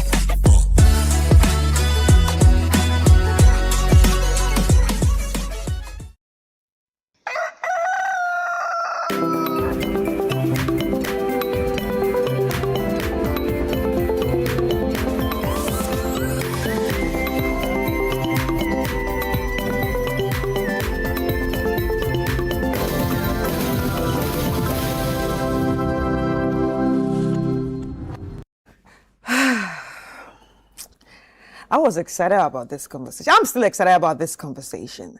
But the thing that is happening on set right now, I just feel off. Like I should just get up and say, okay, you guys should just have this interview. Easy. But ladies and gentlemen, we're about to have a good conversation on the This Is Ghana exhibition. And I feel some type of way because the people with me, in fact, let me introduce Frema first of all. Frema Edunyami, the head of events and partnerships of Channel 1 TV and City FM, is here.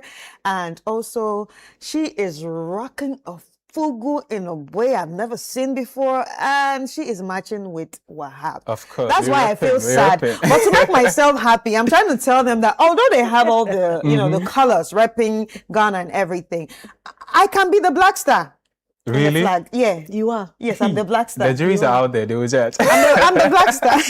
But welcome, Frema. Thank you, Chris. You look ravishing. Thank you. And it's a clear indication that you really enjoyed yourself at the Northern Business Fair. I'm still enjoying myself, from and Northern you got Business Fair. Hello, Wahab. You are in the Frema. spirit. Yes, we represent Ghana. This is Ghana. In fact, this is Ghana. Yeah, yes, I'm the I'm this the is the black star of Ghana.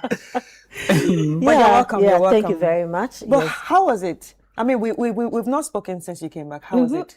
Northern Business Fair was awesome. It was great.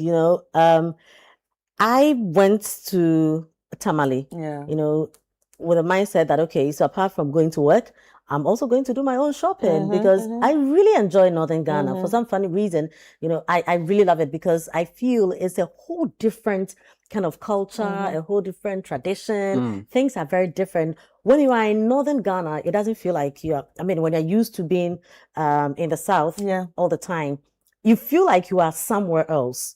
And feel like you're in another country. You are in another country. And then when you get back, you are met with traffic and I said, yeah, I'm back. Welcome back. Exactly. So, with the food, the fashion, cosmetics, everything is so original, so authentic.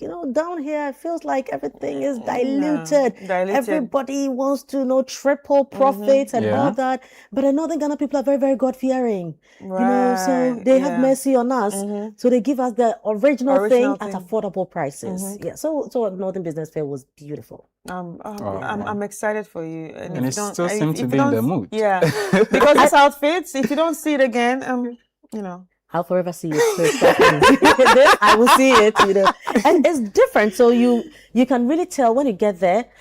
When you're down south, you think that all the smokes are the same, all the fabrics are the same, but they are not. So what is coming from Tamale itself, northern region itself, is quite different from what we have from Upper East. So this is the fugu fabric from Bolga, and it's very soft, very relaxed, and very, very colorful. So very you didn't just go beautiful. to enjoy yourself or even shop and also coordinate the Northern Business Fair. You also went to learn. Yes, I went to learn, and it also gave us the opportunity to go to Yendi as well. We Yeah, met we saw the that. regent, and even before he was unskinned. Yeah. So we're very privileged to meet him. So when I saw the unskinment, I really felt like I'm part of the family because I've met him already. We learned the culture and the tradition. They gave us cola, and they said, yes, so when we give you the cola, chew it.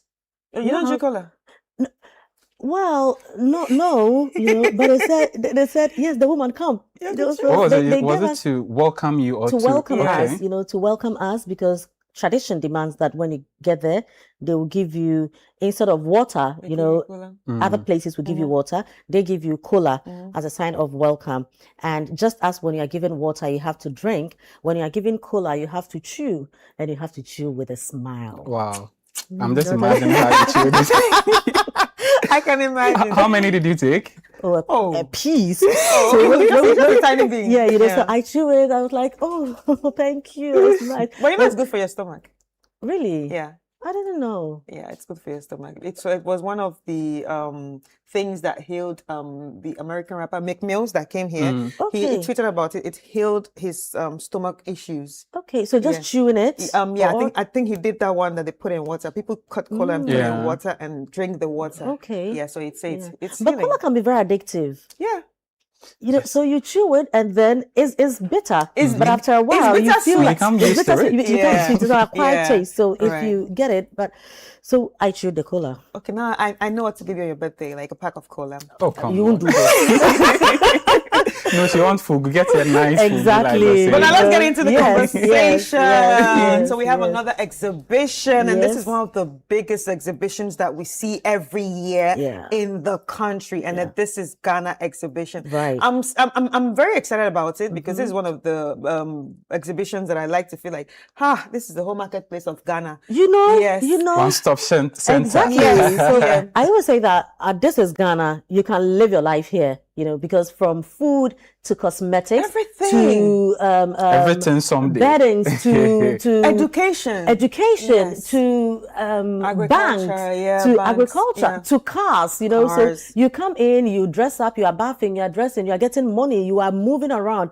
Everything is You don't within only reach. have the tangibles, but also services. Absolutely. Right? So this is Ghana. Yes, I mean, it's just bringing the country to one spot.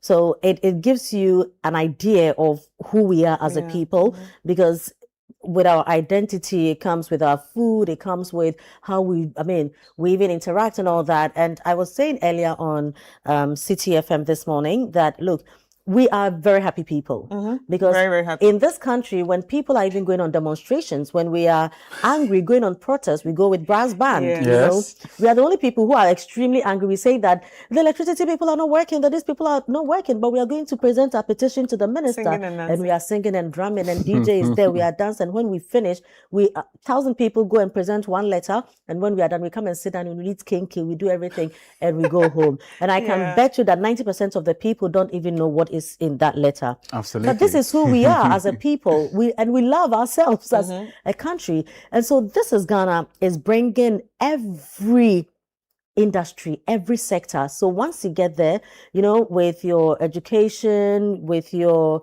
hospitality, with automotive businesses, with fintech, everything you can think of, the FMCGs with packaging stuff, and everything is there. And so if you are a small business, if you are medium, if you are large, if you are extremely large, this is you. for us. Yeah.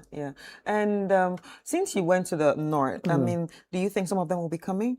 Oh, they are coming, and the thing is, so Northern Business Fair, all right, we are looking at businesses up north, so the 5 northern regions, and also businesses down south here who want to showcase, penetrate the market. But when it comes to This is Ghana, it is not for anybody. It's not for a region. It is not for Greater Accra, because we are talking Ghana. And so we are looking at businesses from northern Ghana, businesses from coastal areas, businesses from whatever you can think of, Middle Belt, everywhere. So we are looking at Ashanti region, Western region, Upper East, Upper West, Northern region, Volta region, everywhere. Now, the beautiful thing is, when I got to Northern Business Fair, I realized that, look, these are a whole new products that are not familiar down south. And sometimes we think we know.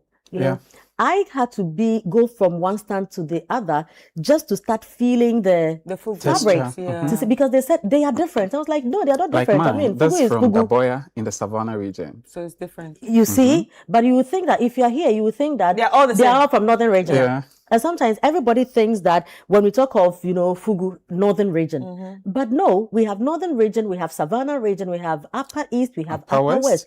And they all are different. So yes, you can even have the different, and to also tell your Ghanaian story, you can. I believe that our fashion tells our story, our food tells our story. Just as he said, when I saw this, in my mind, he got it from, maybe this one is from, because Wahab hasn't gone to Northern Business Fair. So I'm sure this one is something, the Tamale ones that he got. I've not even thought about Savannah. But I'm walking around feeling all so cool, because I think that, no, this is Bolga one. Yes. Everybody knows At least now you know Bolga one. So now I know Bolga one, I know Daboya one, I know Tamale one, and when we got to Northern Business Fair, they really are excited also about This is Ghana. And the fact that they don't want to be seen as businesses up north. They are Ghanaian businesses. And so they are also, just as we had businesses down south taking advantage of Northern Business Fair, they are also coming in, penetrating the southern market. And so, yes, we are going to have this. And when you even look at the list of registration now, I was having a conversation with Magdalene this morning, and I was like, it's so interesting this year how we are getting a lot of companies, coming from northern Ghana. We are doing smokes, we are doing this, the baskets, the this and that. Yeah, so we are going to really have quite a lot of them coming. Yeah, talking about registration, where are we now? All I can say is, at this point, if you might think lose. that and some are losing already, because very soon we'll have to cap the registration list. Yes, because we are looking for 150 companies, and with our registrations, I mean, we just started even playing the promos, and registration, we are over 150. So at this point, it is your payment securing you your slot.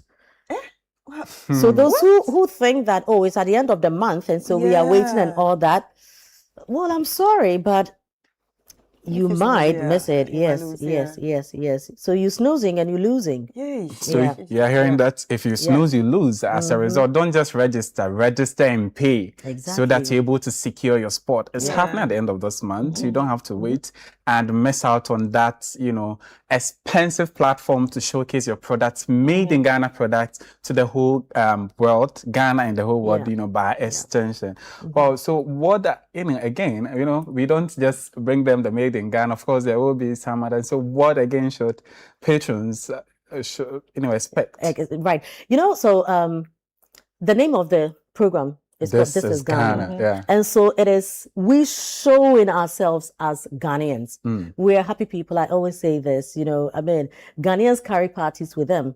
And we don't really get angry like that, So when other people come to Ghana, they are really cool, because they feel that these the hospitality is crazy. It's top notch, And so when you're even doing business, it has to come with item 13. It has to come with a bit of entertainment. It's a fundamental human right. It is our right, and we demand it. Especially we here.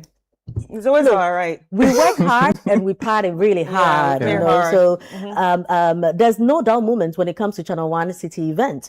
And so for the very, very first time at This is Ghana, we are bringing a live band. Charlie, are you going to mix that? You know, when it comes to This Is Ghana, we bring in the DJs, there's DJ, music and yeah. all. But this time around, in the spirit of scaling up everything, we are also scaling up when it comes to the entertainment. So we have the Faye Ensemble coming. If you were at the Back to Village Food Festival, then you know what we mean when we talk about the Faye Ensemble. They are coming as well.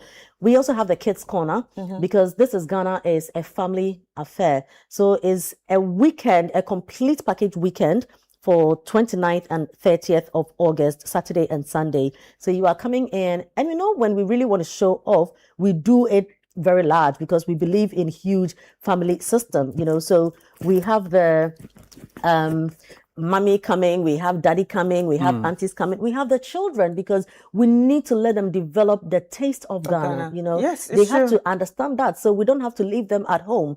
Let the children know that we have everything in our country, and let them start experiencing some of these things. So bring the children because we have a beautiful Kids Corner and we have dedicated team members who will be taking care of the children. So whilst you go around with them, when they are tired, you let them just go and play while you continue. We have the Grills Village, and so we are shopping, asking questions, hardcore questions, and then Chinchinka Kakra, we also have Sobolo Kakra, palm wine, bottle palm wine Kakra, to wash it down, and then the food court is also there. So we really need you to come out Saturday and Sunday, spend the day with us, because if you have over 150 exhibitors coming, there's no child's play. You'll be tired just going around. So you do it, you come and dance small to shake body small, and then you continue. So it's really, really a whole Ghana festival, something that we are doing. And also, if you're thinking of going into uni, going to school, that's one thing that caught my attention last year. There were a lot of unis representing too. So just come out and get to have a conversation with these universities so you can be able to make the right choice in what kind of uni you want to go, and depending on what you want to study. It's going to be happening at the This Is Ghana Festival. Last year we had quite a number of the tertiary institutions coming. A lot. I went to a couple of stands and I made a decision. I know. And today my son is in one of those schools. So it is not just advertising and just putting things there. There really are solution companies coming. So whatever your questions are, just come ask. What you have to do now is to give us a call on 0205 973 973 and then 0558 973 973. And look, I believe that everything we complain about in this country, the solutions are here. Right here with us. Most of the times is because we don't know. And so you think that the easiest thing for you to do is to pick your phone and go online and check what you can get from other countries, but we have visitors coming in. Look, the number of foreigners we met at Northern Business Fair, I was shocked. We saw it. You get it? And I'm like, look, we sit in our country, we complain so much, yet other people come in and they come and take the solutions away from us. The way people are packaging their stuff, Chris, if you see this on any other shelf, you would never think that this is you think Ghana. It was shipped here. And that is the poor mentality that we have, that if it looks that good, I don't think this is from Ghana until you see that it is written on it, made in Ghana. But why should it be so? People are doing it. And for me, if you're a business like that, let us help you to showcase what you have, because people have the mindset that anything coming from Ghana is of inferior quality. But we have moved on from that. It is not inferior. It is because what you are seeing as expensive, what you are seeing as quality is made in Ghana, but your mind tells you that Ghanaians can't do this. I was but actually Ghanaians blown are doing away. that. I was actually blown away by some of the innovations, we saw at the Northern Business Fair. And I know certainly more than that is going to be at the This Is Ghana exhibition. Take us through the numbers again so that... So give us a call now, 0205 973 973, 0205 973 973, and 0558 973 973. And quickly before... I don't know if you guys are going to start me soon. Yes, but, I was going to ask before, this year we also have clinics, that we're going to be doing. Mm-hmm. Wow. So with businesses coming in with access to funding, with maybe how to be export ready, we are going to be having all these conversations, because if you are a small business, it's time you moved away from, sitting in your house and take A4 sheet, you print something, you use starch, starch. You use starch, paste the thing on your container. You can't do this and export, so move away from that. Come and listen to experts talk about how you can be export ready. Okay, if you want to take your product beyond Ghana, what do I have to do? What are the requirements and all that? If I also want to scale up, what are my chances of accessing funding and all that? Don't forget that we have our sponsors. EcoBank is there, MTN is there. So let's have proper conversation. Apart from that, we are also networking. Okay, so you have all these businesses coming in. So even as an exhibitor, even as a business, you also would have other businesses coming in that you can form your partnerships with. Okay, look, if you are into maybe cosmetics, what about you partnering with a hospitality facility and supplying them with your shampoos, with your hand lotions and all that? And you didn't go looking for these people. Your sales team didn't go out looking for these people. You met them there. So take advantage of this. And this is even outside the exposure we are giving you, putting you on TV social and media, social media and giving that exposure. This is a giveaway. True. All this, and it's free for patrons? Free for patrons. You don't have to pay anything, just as we've been talking about. Just make sure that you have your money for your shopping. If you are not even coming to buy, at least you will know that the next time I'm looking for ABC, I can get it from this company. So if Chris Marketing Institute is there, I know that, okay, this time around, I don't need them today, but next week when I'm thinking of how to promote my business, I have their business card, I have their flyer, I can easily call them, I know where they are located, at least I know where the solutions are. Right. Thank you so much, Frema. It was a great conversation. Ladies and gentlemen, we've been speaking to Frema Edunyame, who's the head of events and partnership right here at Channel One TV and City FM. We'd like to remind you that This is Ghana. It's going to be happening on the 29th and the 30th of August 2026 at the Afua Sutherland Children's Park. And the number to call is 0205 973 973.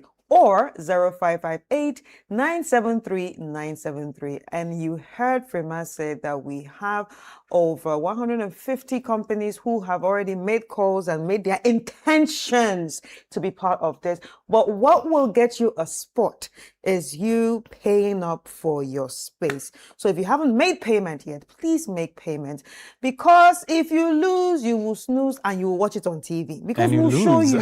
we will show you, like for a week they'll be playing it and you'll be like, oh my God, why didn't and then the vendors might even come and talk about, I made sales, because you hear that a lot. I made a lot of sales. So you don't want to be left out, especially if you have a good product, service, or anything that innovation that you want. This is proudly made in Ghana and the world to see. Please register and make your payments. Let's take a quick break and we will be back.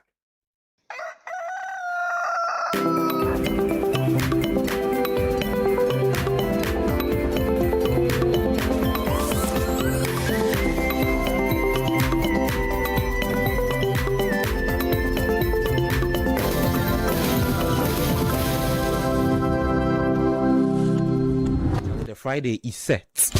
Let's get into the world of sports like never before. Join us every Friday at 7 p.m. on 97.3 City FM for Sports Panorama, your ultimate destination for all things sports. From the thrill of association football to the excitement of basketball, tennis, athletics, and even emerging sports, we cover it all. Whether it's the Premier League or the latest NBA showdown, we bring you the stories behind the stars. If you are going to be given this kind of treatment, then you need to be that guy. When I look at him play, he is not it. And don't miss the prayer of the rabbi.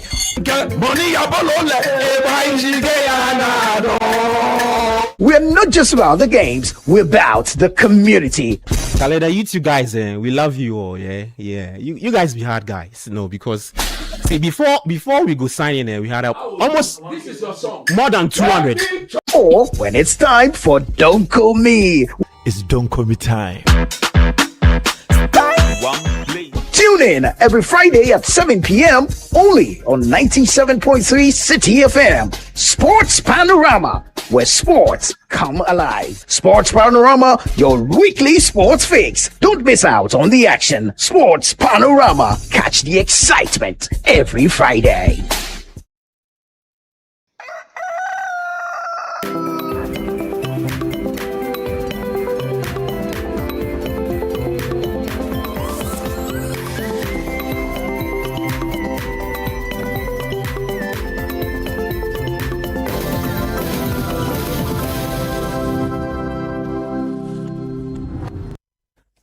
Thank you very much for staying with us. This is Breakfast Daily on Channel One Television. And yes, we're still reminding you that the level 2 of the Literacy Challenge 2026 edition is coming up.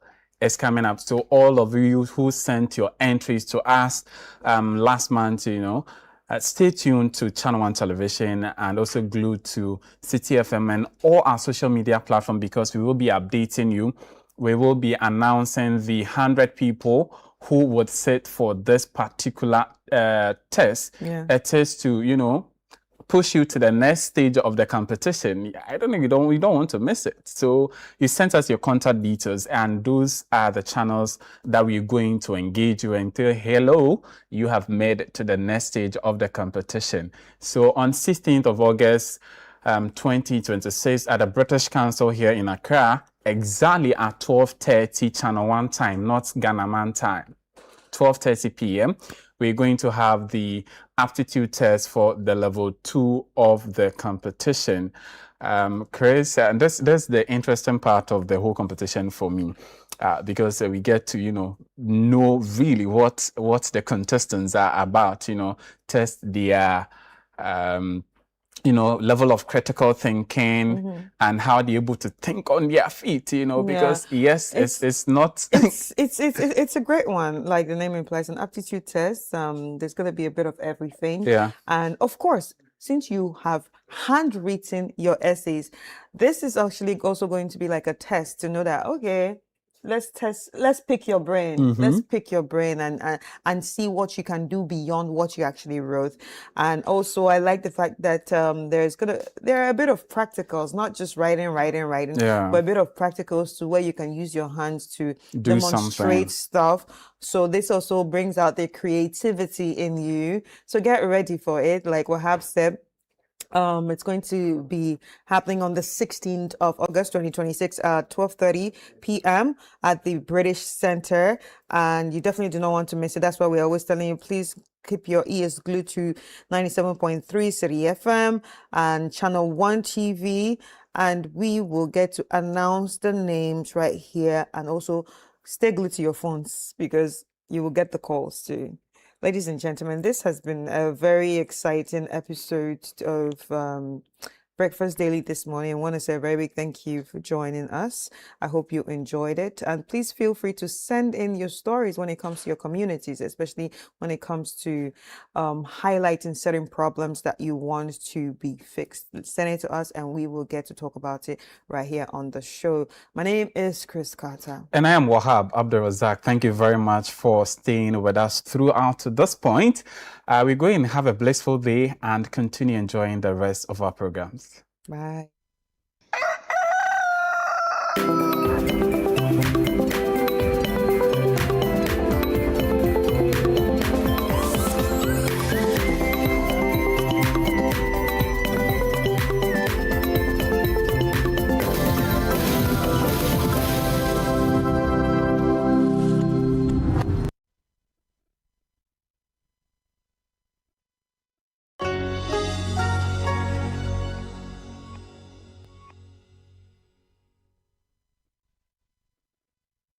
Welcome to The Point of View. This is your favorite current affairs show here on Channel One Television. On The Point of View, we pick the right topics, get the right guests, and ask them relevant questions on issues that matter to you.